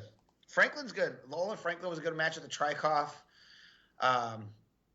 Lowell was able to move some guys around again, get some big wins. So I'm sure Lowell's probably looking back at that tape and trying to get in the finals. And they got put in a pretty good spot there if they advance past Hobart and Franklin advance past those guys. So bottom half of the bracket. This whole bracket's gonna be fun to watch. This half side is hard. This is a good half side. Yeah. Columbus East, they get the winner of Greenfield Central, Bloomington South. Columbus East and Bloomington South both were pretty had a lot of placers and had good Al Smith tournaments. And then obviously, if you look past Greenfield Central, they're gonna kick your butt. So always look. They're not afraid to seek good competition. That's a really hard quarter bracket. Greenfield Central is really tough, top to bottom. Coach Holden gets those guys going. There's not a lot of holes there. Like maybe they don't have like a bunch of. I don't want to. In the least like negative way I can say this, they don't have a bunch of like stars that are maybe a number 1 ranked guy, but they have a lot of guys on the watch list and they have a lot of guys like right knocking on the door of the rankings. They're a very solid team. Bloomington South obviously has some more higher ranked guys: Cooksey, Rowdy Bush. Cameron Meyer, and they're going to go out there and they get big points. Yeah. Like Cameron Meyer's going to get big points. Rowdy Bush can get big points. Cooks is going to get big points. And even the guys in between those guys, Harden and Amron Pratt, those guys get big points too. We get to see them at the Al Smith. Yeah, so Jackson Jean down low. Yeah, Jackson Jean gets big points. Yeah. So you just named 7 pretty solid guys that are going to be hard to beat. I don't know, like Bloomington South, like I don't know how like you train the area. I think I was telling you, how do you train the area between your calf and your ankle? Like I feel like those dudes always have like their like legs look like big from their like knee to their foot. It's weird. Like whoever's doing the training for those guys always look like they're in pretty good shape. I mean, obviously Rowdy Bush is out there lifting a bunch of weights and pinning people. Yeah, That's going to be a fun quarter bracket, and you can't overlook anybody. Columbus East, Yeah. hard nose. I mean, it's like the three most hard nosed teams in 3A. Just put them in the quarter bracket. Let's have some fun. Yeah, that's crazy, right? Like, I mean, I don't know. I'm not saying that it's seated wrong, but that's a hard quarter bracket. Columbus East always really good. Obviously, Coach Cooper does an amazing job. Um, he's up there with the coaches that get their guys to improve the most from freshman to senior year. Like, it's always amazing to see how the growth of the Columbus East guys, and they're solid top to bottom. Yeah, they're gonna be in your face for 6 minutes, and if it goes longer than 6 minutes, it's gonna be however long that match is, And you got Gage Rutan with his nice mullet, man. That thing, they're probably giving like a little mullet pat before he goes out. That thing's glorious. Yes, I think Coach Cooper needs to grow a mullet like that. The skullet, he's gonna get a skullet. I haven't seen Greenfield Central, but man, I don't remember Bloomington South having any of those good mullets like Rutan. No one had a good mullet like Rutan. He got that like legit like 1980s. I think he pulled up there in a Camaro.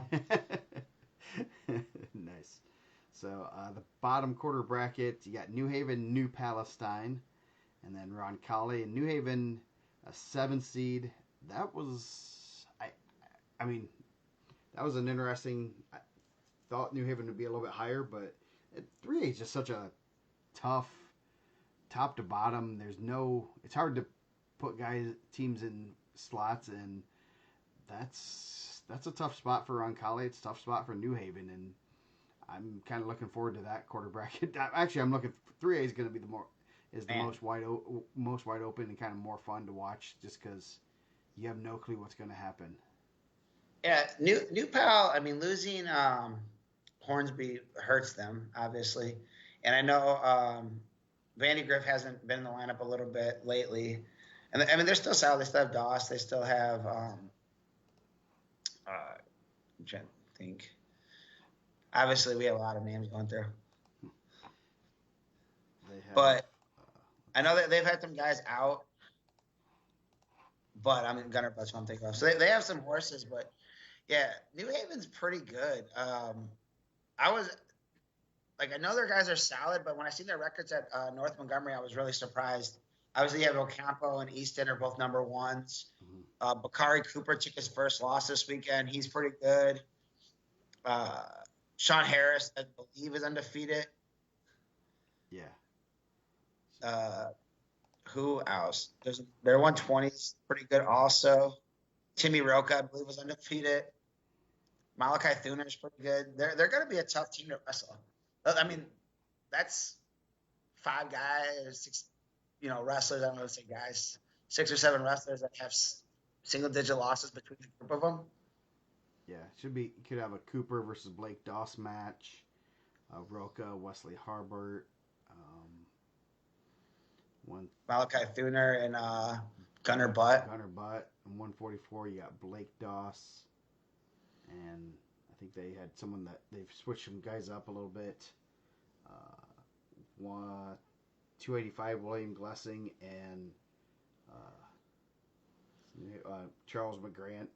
So that should be some good matches there against New Pal. And obviously throw against Roncalli. And there's some other good matches there.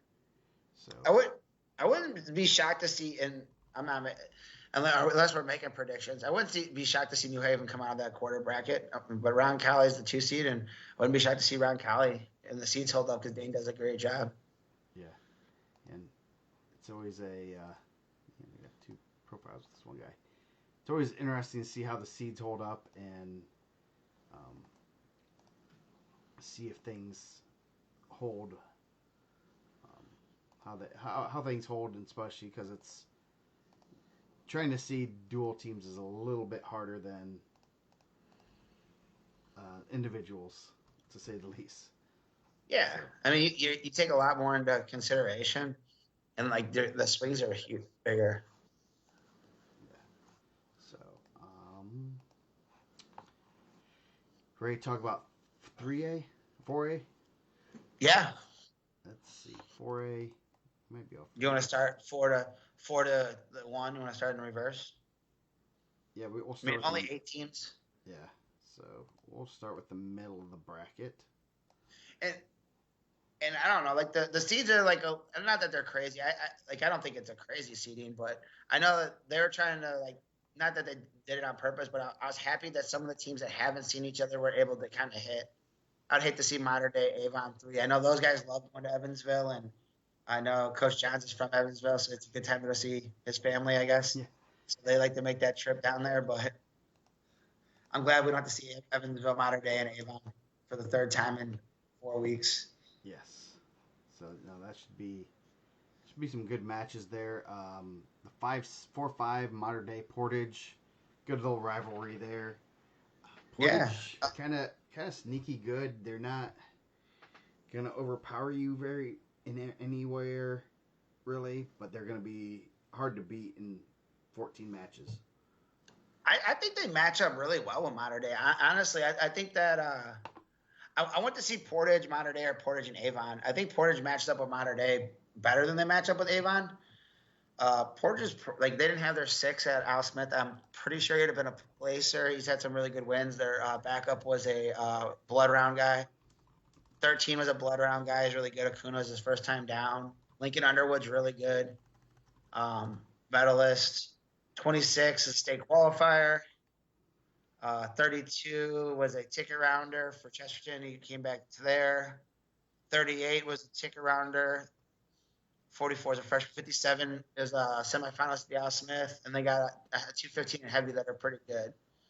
Mater Day is obviously good at 26. Got a state runner-up. 32, they have a state qualifier. At 38, they have a state runner-up. I mean, that's always pretty good. 20, they're good.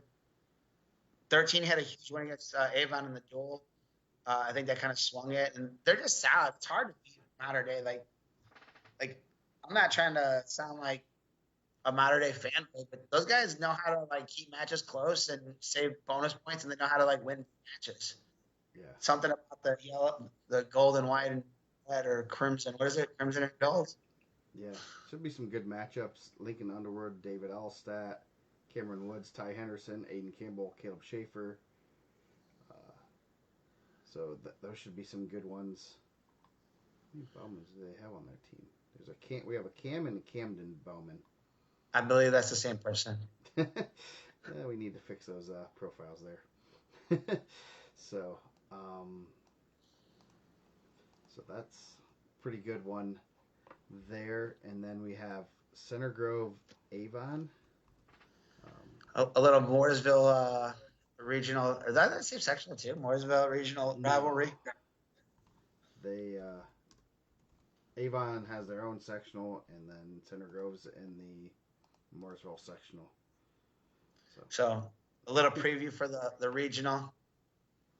Yeah, so that should be a good one. I'm pulling up the matchup comparison. Well, you're talking Daniel Brown, Case Bridge, Justice Thrasher. 20, you have Gels and Waste Malone. The Squirrel Max, Rabbit Max out, hunting champion of the world. so yeah. Don Brown and Rio. Yeah, so the Brown boys are going to have a tough match. Both of them have tough matches. Yeah. Brown and Bridge, Thresher, Malone, Gels, man. Goss and Zaransky. 38, little Malone, little bigger Malone. Younger Malone. And Chef. Breedlove and Syra, and unfortunately Lucas Bowe is not at Avon last I knew, even though he shows up on my list. Man, what if he came back though? Another one. What's the worst that could happen? I mean, that's probably a harder one to justify because he's not in your school, and you'd have to tell him about the snowstorm, and you have to come back from Florida for it. But I don't know how good Avon is up top. I know Grant Stewart's had some pretty notable matches, and I know that's kind of where after 75. I don't know if they had. They're 190 placed at Al Smith, right? Yes. So Center Grove's really good, but that'd be a good first round match. I think 4-5 and 3-6 are gonna be really good, which it should be, right? Yeah, should be some good matches. And then Crown Point Cathedral, saw a few of those matches. Um, Crown Point's pretty good, top to bottom. That's gonna be tough. I think Cathedral was hoping not to wrestle Center Grove since they already wrestled them. I didn't know if they were gonna flip because I don't know if Cathedral's seen Brownsburg, have they? No, they have not. I thought maybe it'd be Cathedral and Brownsburg and Crown Point and Homestead, but you got Tate St. Laurent and Sam Westfall. That was a really good match in the third and fourth place match at Al Smith. Reyes and Strayer, I think they wrestled there also. Bismeyer and Lewis, they did not wrestle, I don't believe. Gendris and Bayless. Bayless for Indianapolis Cathedral. I think on the mic I said Mount Vernon. At least Randall Hayes told me I did, which I don't doubt. You get a rematch of Harden and Salas, which was a really good finals match. Yeah, that should be some really good. That's going to be some good matches there, individual matches, and Cathedral wants to get those good matches, so they aren't going to. They aren't going to want to get away from those matches. That's why they're there. So that should be a good match there, and then we have Andy's team, the Homestead Spartans, and the host Brownsburg. That should be a very interesting match. Yeah, there's some matches that I am excited to see in there. I mean, Homestead's coming off a huge win at the Defiance Border Wars. Brownsburg went over to Illinois, so both those teams won out of state. Homestead gets the late ad. I'm excited to see Caleb Evans, Max Forrester. I'm excited to see. I think Homestead's pretty solid top to bottom. Like we kind of talked about that before. There's not a lot of holes in their lineup. They're good at 6 with Ray Pohl. They're good at with Drew Heister at 13. Now are they Trayvon Ducking and Case Belgood, who are in the semifinals of the Ironman? I don't know where the Ironman and the Defiance Border Wars stack up to each other, but it's a little tough, a little tougher. But I mean, those guys are going to scrap. Yeah, they're both in Ohio. You're not wrong there. Both in random places in Ohio. If Hockaday wrestles, we could have a top 5 matchup there with Hockaday and Hunter Douglas, or I guess Hunter Douglas is 6 now. The guy that did the rankings is terrible. But if Jake wrestles that one, that'd be a good match. If not, then Hunter Douglas probably wrestle Cash Mays or another guy named Hockaday. Yeah. Neither guys are slouches, so yeah, that's going to be a real good one there. I would not be, that's going to be a fun one to see how that plays out, and obviously they want to go there, and that should be some good matches. And Mike just left because he's coughing. Probably getting some water. So semifinals are going to be pretty interesting. You got Brownsburg versus the modern day Portage winner. Could be a lot of good matches there. Obviously, who do you see like some of the matchups possibly in the semis there? If the seats hold. If the seats hold. I mean, 38, Braylon Reynolds and Isaiah Schaefer, obviously that'd be a really fun match. I think Braylon Reynolds is wrestling as good as anyone in the state at 32 or 38. He looked phenomenal at Carnahan. I mean, just kind of ran into a buzzsaw. I mean, he teched Tylen Thrine. That doesn't happen very much to him, I'm sure, in his life. But, I mean, that's obviously one I'd be looking forward to. 32, if Jake wrestles, and Caleb Schaefer. 26, Haynes and Henderson. I mean, Henderson would probably be the heavy favorite there. Like I said, but modern day shows up in scraps. Like it's hard to say, well, like this guy, like Caden Thacker at 190 and Gunnar Henry. Modern day finds a way. Yeah. That obviously we looked at the the former results, and these are teams that have been in the mix. Portage and Brownsburg. I mean, Trayvon Ducking and Lucas Manning, Little Acuna and Bell. Bell's really good. Dickman and Lincoln Underwood, a tough junior and a tough freshman. So I mean, a lot of interesting matchups with those teams, especially down low. I mean, Brownsburg is just really tough, man. They've they're top. They're really top to bottom. They had most of their team wrestling day 2 of, or half their team wrestling day 2 at the Ironman. There's not a lot of teams that have that. Yeah. Especially a public school. Yeah. So that's crazy. There should be some good matches there, and then obviously Center Grove, Crown Point. Saw quite a few of those matches at the Al Smith, and that's going to be. Do I have this Center Grove? Crown Point. We already have one. So that could be. So we have some rematches possibly there. You got Westfall, Daniel Brown. They didn't hit up. Or no. Yeah, they did. Yep. Daniel Brown pinned him, right? So, yeah. Strayer Thrasher. Did Strayer win that? Yep, 4-1. So, Gavin Lewis and Royce Malone, they did not hit up. In the finals, 3-1? Oh, yes, they did. 3-2? So, I guess that didn't get recorded. So, Gendress. 26, they hit the semis. Gendress, was it a major? Or? It was. I think it was close to 9-3. So, Hawkins Goss, though he did not wrestle. They did not. They both lost to Bowie. Donald Bowie, shout out, man. Represent the east side of Indianapolis. Yeah. Sessa and Marcus Malone, they did not hit up.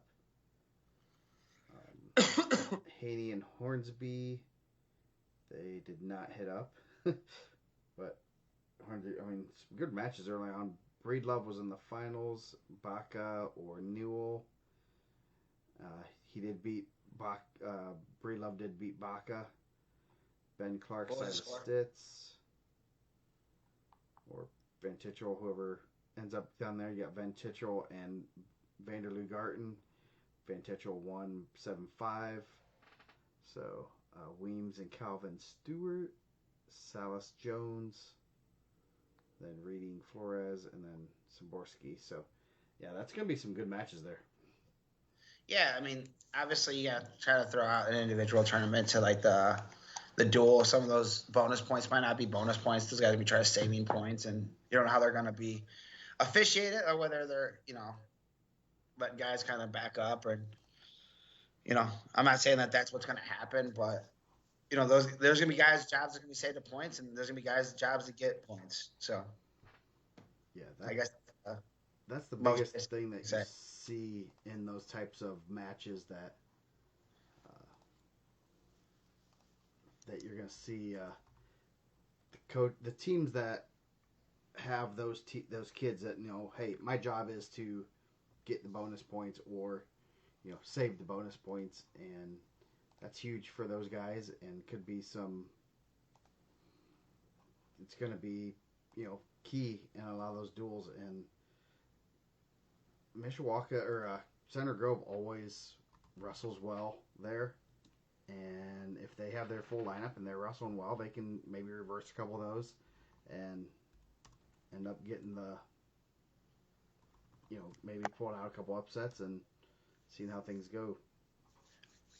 I just did some quick math, which is probably wrong. I think it'd be like 33-30. I won't say who wins. That could be. I think it'll be a lot closer than. Obviously, neither team can look past that and look at how are we going to match up with Brownsburg? How are we going to finagle our lineup against Brownsburg? Because if you do, you have someone else there, right? In the middle to set you off your track there. So, any other, and then obviously you have Crown Point. Man. I haven't even really looked at all the matchups on that, but I'm trying to see which one would be a more fun duel. We see Crown Point Brownsburg all the time. Yeah. Like that's been the last 3 years. Let's see something else, right? Yeah. No. Center Grove. You got Ducking, Westfall, and Brown, all ranked guys. Let's see. I have Brownsburg versus Avon. Let's see. Oops. Has anyone made a comparison before I make it? It's interesting. People have someone's been making some dual comparisons, which is fun. Brownsburg versus Center Grove. Brownsburg, Center Grove. So the Brownsburg and Crown Point, obviously we've seen some of these matches. Ducking, Westfall, Case Bell, Colin Strayer, Dickman Lewis, that'd be a good one. Well, I mean, they're always close. I don't know if they're. I mean, I know Sarah's in here earlier. I'm sure she'll tell us different. They're always close matches, but like they're not. Like, there's never been a time I felt like, oh man, like Dickman's gonna lose this one. I don't know. He doesn't lose a lot. Yeah. It'd be interesting to see some of the moves. I know we're talking about like that, but I know Crown Point has some movable parts. I don't know how much Brownsburg has movable parts, but like if it's at, like we talked about Mendez and Seltzer and Lemley, like I would like if it's out of reach or it's not coming down to it. I'd like to see Dickman and Gendris 1-1. Yeah, that'd be awesome. Or Gentris and Hockaday 1-1. Yeah. If Hockaday and those guys wrestle. So you have Haynes or Hockaday versus Gendris. Brian Hockaday, that is. Jake Hockaday, Landon Hawkins, possible. That could be, 1-4. Reynolds, Sessa, Gibbs, and Haney. Or Haney's at 44, right? Yeah, Haney's at 44. Okay, and then Reynolds versus Newell or Baca. Newell or Baca. Could be a good match. Breedlove. Mason Day, Ben Clark, possibly somebody else. Possibly. So, and Mason Day and Van Tichel, obviously that's maybe the person we're talking about. You would say possibly at 44 somebody else too. Yeah. So. Allegedly. The Mason Day Van Tichel matches last year were some of the best matches ever. Yeah. They got after it and just a lot of fun in those matches. You didn't really, as a fan, they had some great matches. 65-75, or actually, you have Calvin Stewart from Crown Point, and that could be where some points are made up by both teams. So that's one of those things that people don't. They don't have anyone ranked. I guess Calvin's ranked 7th in the semi-state. Is he in the state now? Not in the latest one that I have. Okay, maybe he's right outside. He wrestled Emilio Torado really good in the duel. I think Emilio Torado ended up pinning him at Al Smith. Yeah, it was. He got pinned both times by him.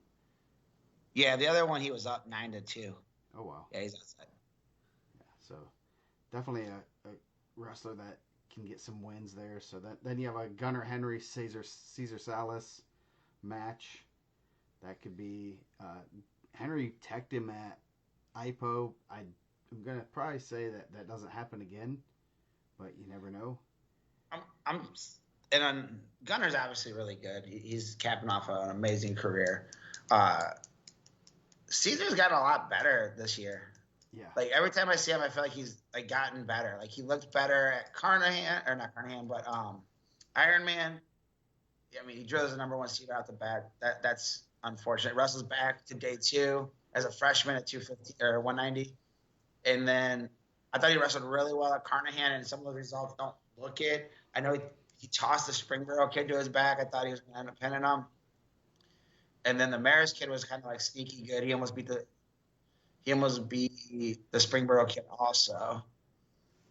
And then I thought he looked really good, Al Smith. So I think he's adjusting to the weight. But I mean, Gunner's a different animal too. Yeah, so that should be a good one. And then 215 Brewer Reading, then 220 Forrester Simborski, but there could be some shifting there. Some weights are listed on Track Wrestling, so you can see where some guys are weighing, so you can see if there's possible movements. And I think there's going to be some gamesmanship. I know both teams, if they are in the finals, they're going to try to play around with their lineups, or at least kind of make the other team think, try to outwit them, which is fun. That's why duels are fun. You got a little bit of a chess match of a couple places where you can move guys. And last year, uh, I think, 2 years ago, Brownsburg lost the flip, and they knew they kind of were behind the eight ball there. Couldn't really get the matchups they wanted. If they would have gotten the flip, they could have made it really interesting. Last year, they got the flip, and then it came down where they avoided Reinhardt and end up two guys that were like semi-state ranked that duked it out for the win. So Yeah. Was it Clark? Did Clark win that one last year? Or is that who they bumped to? last year they bumped to Oh, it was Aiden White. Aiden White. Yeah, it was White and I can't remember who the other guy from Brownsburg was, but that was their best matchup to get to have a chance to win, and they did it. They won the flip, and they got that opportunity to. It came down to two guys that weren't really state ranked guys, weren't guys that were going to contend for a state title, but they battled, and it was a good match. I think Daringer. Yeah, Daringer, yep. Jesse. I think Brownsburg's had some of those where they've I don't know, the bump hasn't really worked for them. I know the one year they bumped away from Mendez and took Gavin Garcia up, and they bumped Blaze up, and I think I think Tatini ended up beating Gavin Garcia, so I think that ended up hurting them. I think it's gonna be, not that I'm saying this is not hurt Comp Point, but I think they're in a different position than they've had been in years, where Comp Point might have to make some moves in those lineups, right? Yeah. So It'll be interesting to see the moves and counter moves or what they're doing. I haven't looked at who they have registered online, and but you hear rumors, and some of them you're like, okay, that's true, and that one's not true, and we'll see Saturday. But there's in the 4A probably more than any other one, like 2A, 3A, 1A. You're hearing like guys are getting pulled out for injury. For 4A, you're hearing guys are dropping weights, moving guys around, guys are returning, and like they're using them as like an ace up their sleeve just in case. But then you're like kind of trying to do math, which is hard, and injury math is even harder. So they have Brownsburg's lineup's not in there, but Crown Points is, and there's some guy named Shepard Clinton listed at 144. Do we know who that is? I have I'm not. I don't know. Like obviously, like I hear from a couple different sides, but like anyone can make their own opinion. But I heard that he's doing pretty good. Yeah. So that could be very interesting. He's listed on their roster that they put in there. I heard he's already weighed in a couple times this year, so that could be that's a pretty good ace in the hole to have, and that if it happens, obviously changes the dynamic of that duel big time. They have 22 guys listed, so they also have Lucas Simborski listed at 215, and you could list anyone anywhere. You could have listed Simborski at 144 too, or 106. So also you can go. They have the weights listed for Al Smith next to, if you go to the wrestler. He wasn't very big. Yeah. Very good. He's very good. He was a champ. I think he presents a lot of tough matchups for bigger guys because he wrestles like he's a 175. I don't know how many of those guys get under him and get the boots in like that, but they have all the weights listed. He was under the heavyweight limit. I'll say that. Oh, why? Let's see. What's it say? I will. You can look at it. It's light. Wrestlers. Let's see. Weight class. See the lightest guys. He weighed 216.7, so he actually made 215. Yeah. He was the second lightest heavyweight. and they have and I think that's the Crown Point's that, dude. Obviously, everyone can say I'm a homer or whatever. And if I'm in Crown Point, they tell me I love Brownsburg. If I'm in Brownsburg, they tell me I always talk about Crown Point. I never talk enough about Mater Dei. I hate Fort Wayne, and that's fine. I can, dude. I'm tough. I can live with that. Crown Point's done a really good job of building their depth. Mm-hmm. Their varsity too is really good. They've gone out and beat a lot of really good varsity teams. There's guys that might never see the lineup there that have a lot of ISWA medals. Tony Brooks is really good.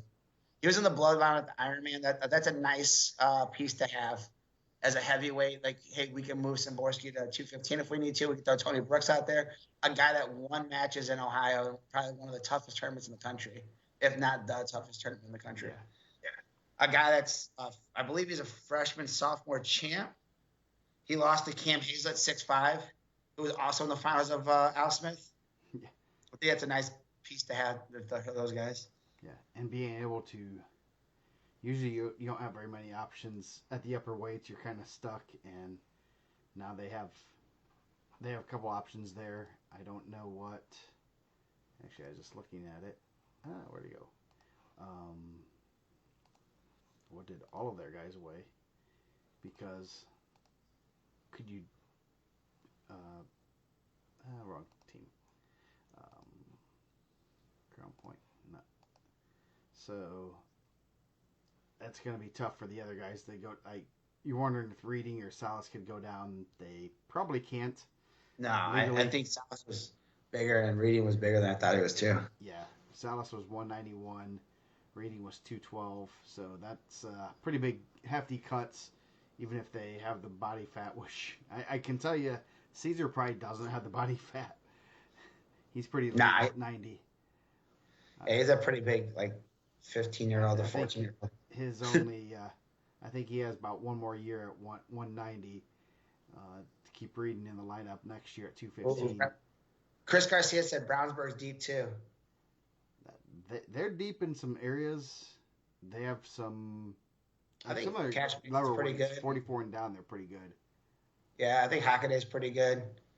Kind of looking at their lineup online, they have Huddleston. I know Huddleston won a lot of national stuff. And he's pretty undersized at 6 still. I don't know if that's something where they would want to bump. I just don't think they have the bumping spots there. Like who would you bump out? Would you bump your 65, 75 out and bump all those guys up a weight? I mean, yeah. Like then who are you giving it to, right? Like who you moving away from? Yeah, that's the biggest problem with at those bigger schools is who you gonna bump out of the lineup and how many. Yeah, I guess that's the question I would ask Chris is like, which one of your backups has beaten one of the Crown Point starters? Yeah, I don't see, especially where your good backups are. Crown Point's really, really good. They're having top 5 ranked guys. Yeah, like even in the 1-versus-1 scenario, if you move Dickman to 26, like who you got to throw out there to beat Lewis? You move Bell to 20, like who you going to throw out there to beat Strayer? Yeah. You move Ducking to 13, and you say, hey, I want to wrestle Strayer with Ducking, give up that weight. Probably at the end of the day, Strayer's going to be a lot bigger. Then you're giving up probably bonus to Sammy. Yeah. Like, I don't know. It maybe. I could be wrong. I've been wrong before. Yeah, so that should be interesting to see how that works out there. Obviously, not making predictions a long time ago, but off the air, I think we're usually pretty close. We're within 1 or 2 points. Yeah. So that's kind of interesting seeing where, and it does say that Van Tichel is at 65. Obviously, that stuff can change, so don't think that. As I said, you could put all your guys at 106, and see, where's Van Tichel? He weighed 62.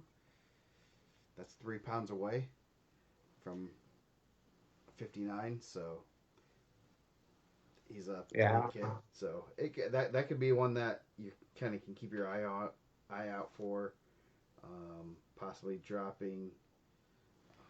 Yeah, so that could be. Yeah, Shepard is a big wild card.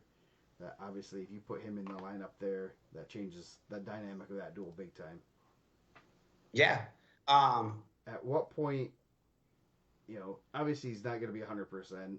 He had knee surgery. Um, Tommy So Gibbs, he's going to go up against Tommy Gibbs, who's no slouch by any means. Double Fargo All American, one of the best yeah. wrestlers to not make it to state. Number 3 ranked guy in the state, 3 or 4 ranked guy in the state last year. Where would you, what percentage of Shepard do you think beats? What percentage do you think Jake is right now wrestling against Landon Hawkins? Yeah. What percentage do you think Revan Dickman is right now wrestling against Gavin Lewis? That's going to be, yeah. Those are guys that have wrestled in the last couple of weeks, right? Now, and I don't know. I honestly don't. As I say that, I honestly don't know. But, like, if they're 80%, do I think Shepard's 80%? Probably not 80. Yeah. But he's pretty good. He's Fargo champ. Yeah, definitely an 80%. I'd say. Well, I take Dickman and Hockaday at 80% over 99% of the. I think we discussed what Snyder had up his sleeves. It never worked out for them, right? Yeah. I would be willing to bet they're willing to wrestle this one more straight up. Yeah.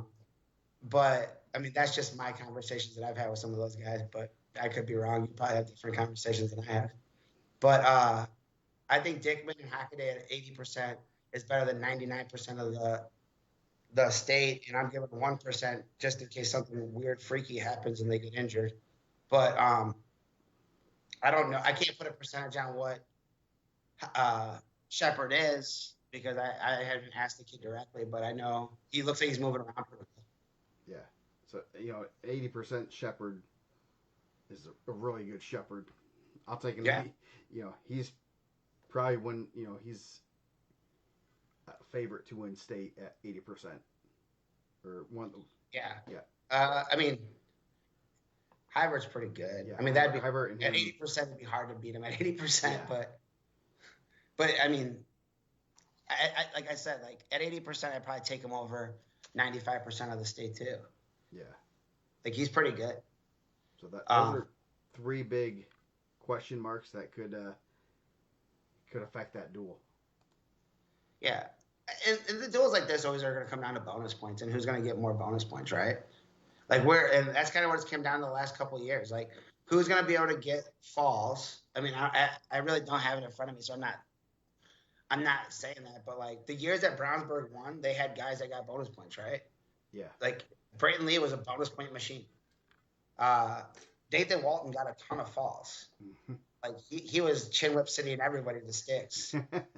Ty Mills found ways to get big pins, right? Yeah.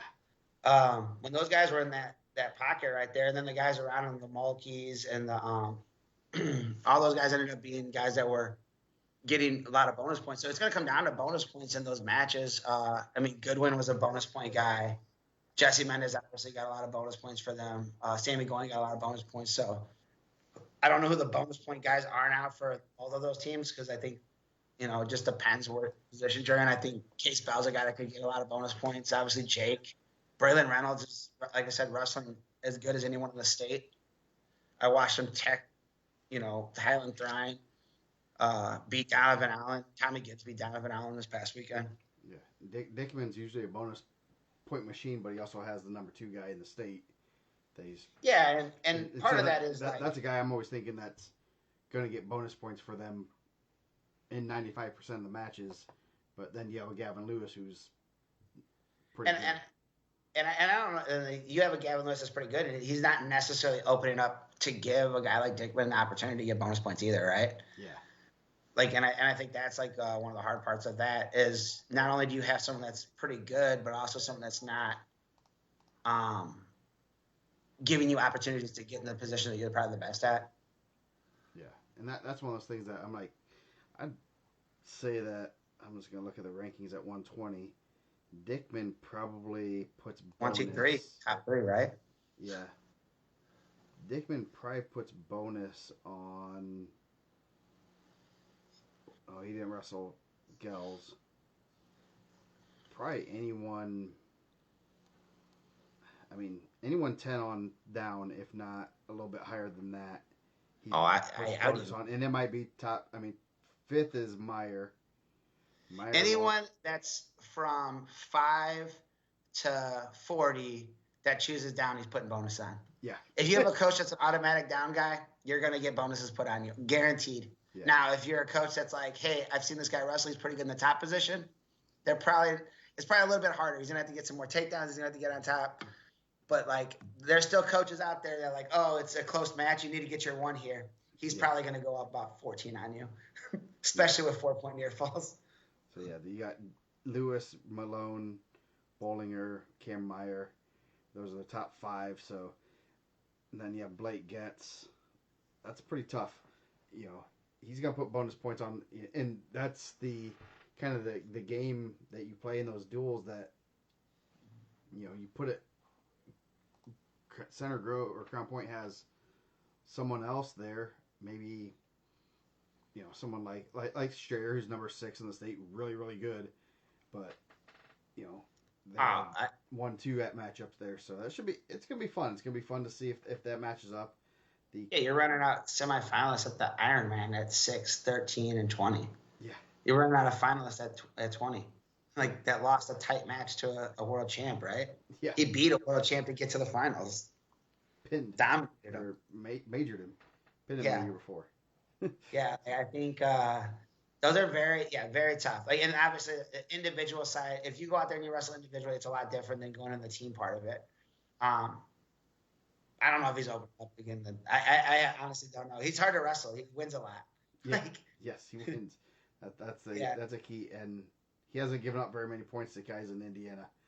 No, he's like comfortable winning 1-0, and he's comfortable winning 15-0. He's really good. And I'm not just saying that because his mom yells at me if I don't. No, she doesn't yell at me. She'll put you in air jail. I don't know what that is. You'll find out Saturday. We'll see. But you know, like he doesn't lose a lot. I don't think he's ever lost. He probably hasn't lost even ISWA in the state a lot. Yeah. He's probably had bad days in ISWA and still just walked away like with the dub. So, yeah, and what Chris said, man, I'm sure that they do. Like, those guys are great coaches. Like, Arizman's not going to, like, Arizman's in there. Derek's one of the best coaches to do it. Like, he, you know, built a powerhouse in Mishawaka, like, went to a school that didn't, like, value wrestling like that and turned it into a national powerhouse. Like, he's a phenomenal coach. It's going to be hard to outcoach him. Yeah. Like, if people are doing top 5 lists and if you don't have, obviously there's a guy from Cathedral that's not a fan of him. And if we asked him, he's probably not on his top 5. But if you ask anybody else in the state, he's probably a top 5 coach on anyone's list. Yeah. So, like, I don't doubt that those guys are going to be ready to roll, right? Yep. Yeah. So I have the Center Grove Brownsburg matchup. So we'll most likely see these at least at regional. You got Ducking Brown, Bell Thrasher, Dickman Malone, Haynes or Hockaday versus Dom Brown, Jake Hockaday versus Eddie Goss. Good one right there. Reynolds so far. Reynolds Malone, Gibbs Hornsby, Parker Reynolds Breedlove, Mason Day Silas Stitz, Vanderloo Garten and Weems against non-ranked guys. Then the back end, Henry Jones, Brewer, Flores, and Forrester against some of that. So 57 on below is as good of a duel as you'll get. Yeah, I mean, that's why the Mooresville Regional is pretty good, right? Yeah. You had those guys in there. And, dude, I'm not trashing anyone else. Like, you put 2 national teams in any regional, it's going to be really good. Then you add in, like, the depth of, like, Avon, and then Tri-West is getting better with some guys that moved over there. And we just talked about Whiteland early on. And you're talking about, you know, Plainfield's got some guys over there that has some similar last names and some other guys that are pretty good. Yeah. So, I mean, it's it's done a good job in that area. Obviously, like Contenders has done a good job. They just opened another. I seen that tonight was their grand opening in Noblesville, so I expect Noblesville in that area to be even better in the next 10 years. So it sounds like it's Indy for a while, man. I'm gonna see if they could put a Contenders right here in the region. You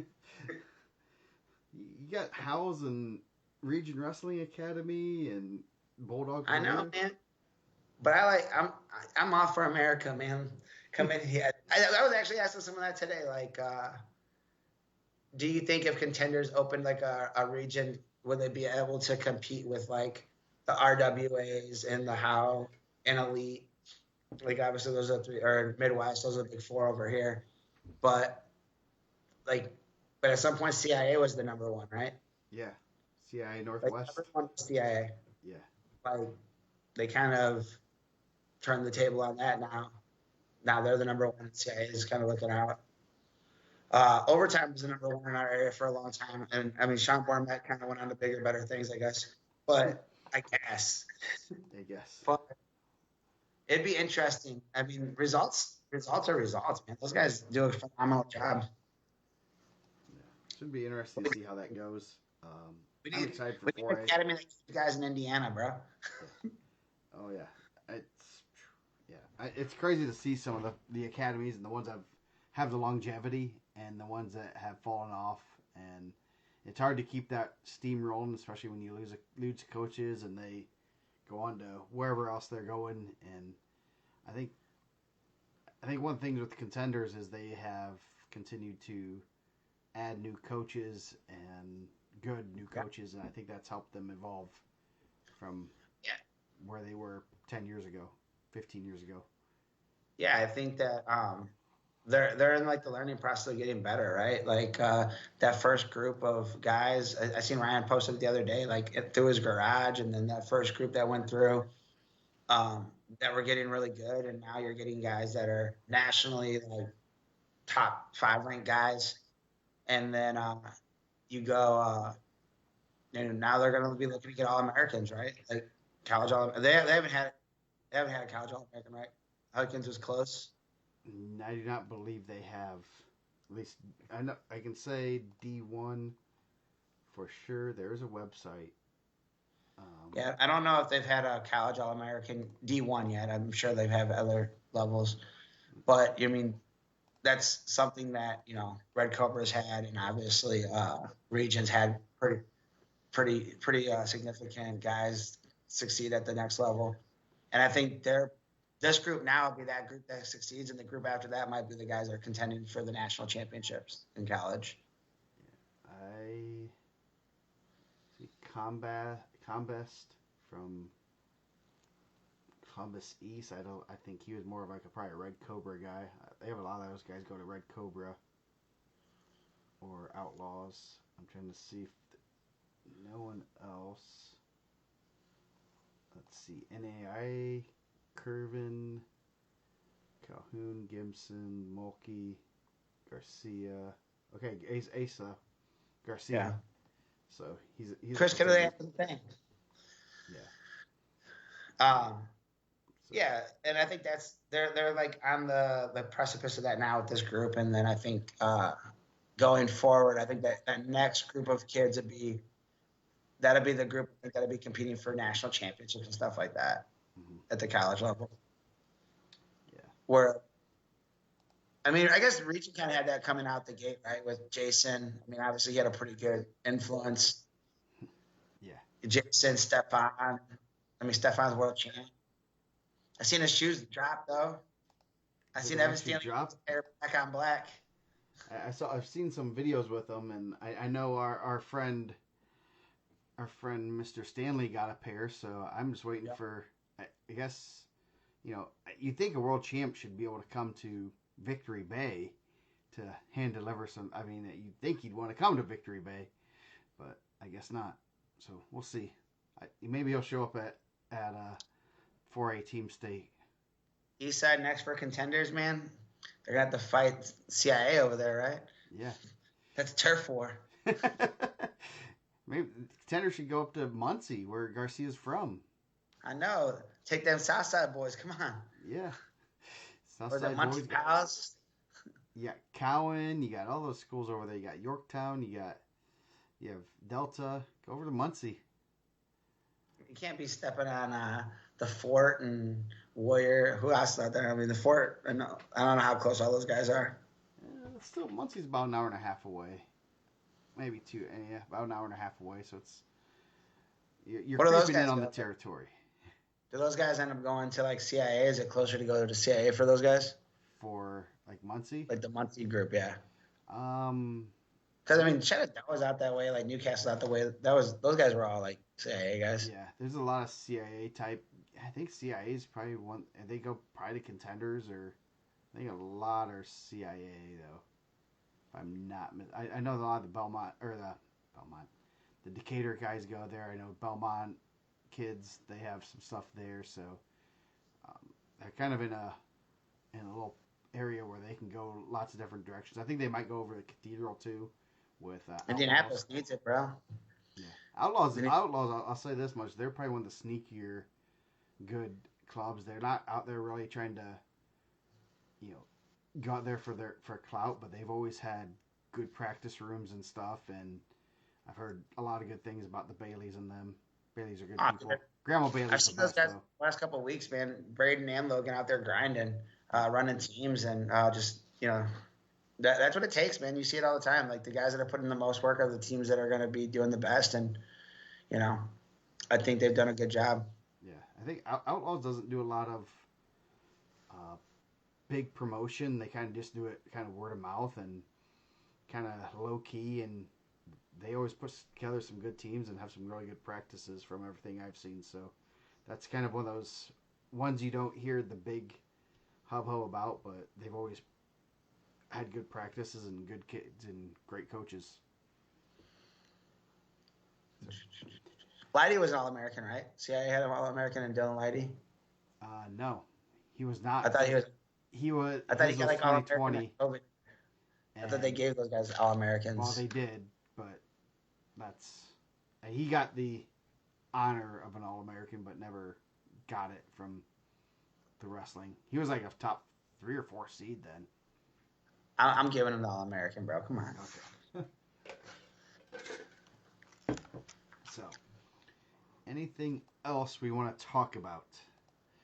Anything else you want? I think we talked about a lot, man. We talked about a lot. I thought it was going to be a shorter episode, and then 2.5 hours later. Where are you going to Brownsburg? Yes, I will be at Brownsburg. Weird, so am I. So we will meet up, and in the hopefully Kenny's out there on the. They're gonna let Kenny out there on the grill or what? I don't know, maybe. I haven't talked to him. I'll have to ask him if he's gonna be grilling anything out. I know Rocco will come for the chicken on the bone. Dude, he inhaled those things. He was grabbing stuff right off the hot grill. Yeah, he's like, I don't care. So yeah, he loved that chicken on the bone there. He's like, oh, I want McDonald's and stuff. So then he didn't even touch his McDonald's. So try to talk my brother into going with me. So I think that's it for this week. We will, if you're in Brownsburg, come say hi. We're gonna be following along all throughout the day, and lots of great wrestling this weekend. So good luck to all those at Team State and all the girls at the regionals that will feed into state. So lots of great things coming up, and hopefully everyone has a good week. Yeah, good luck to Kylie Spencer and Ali Luca at girls regional.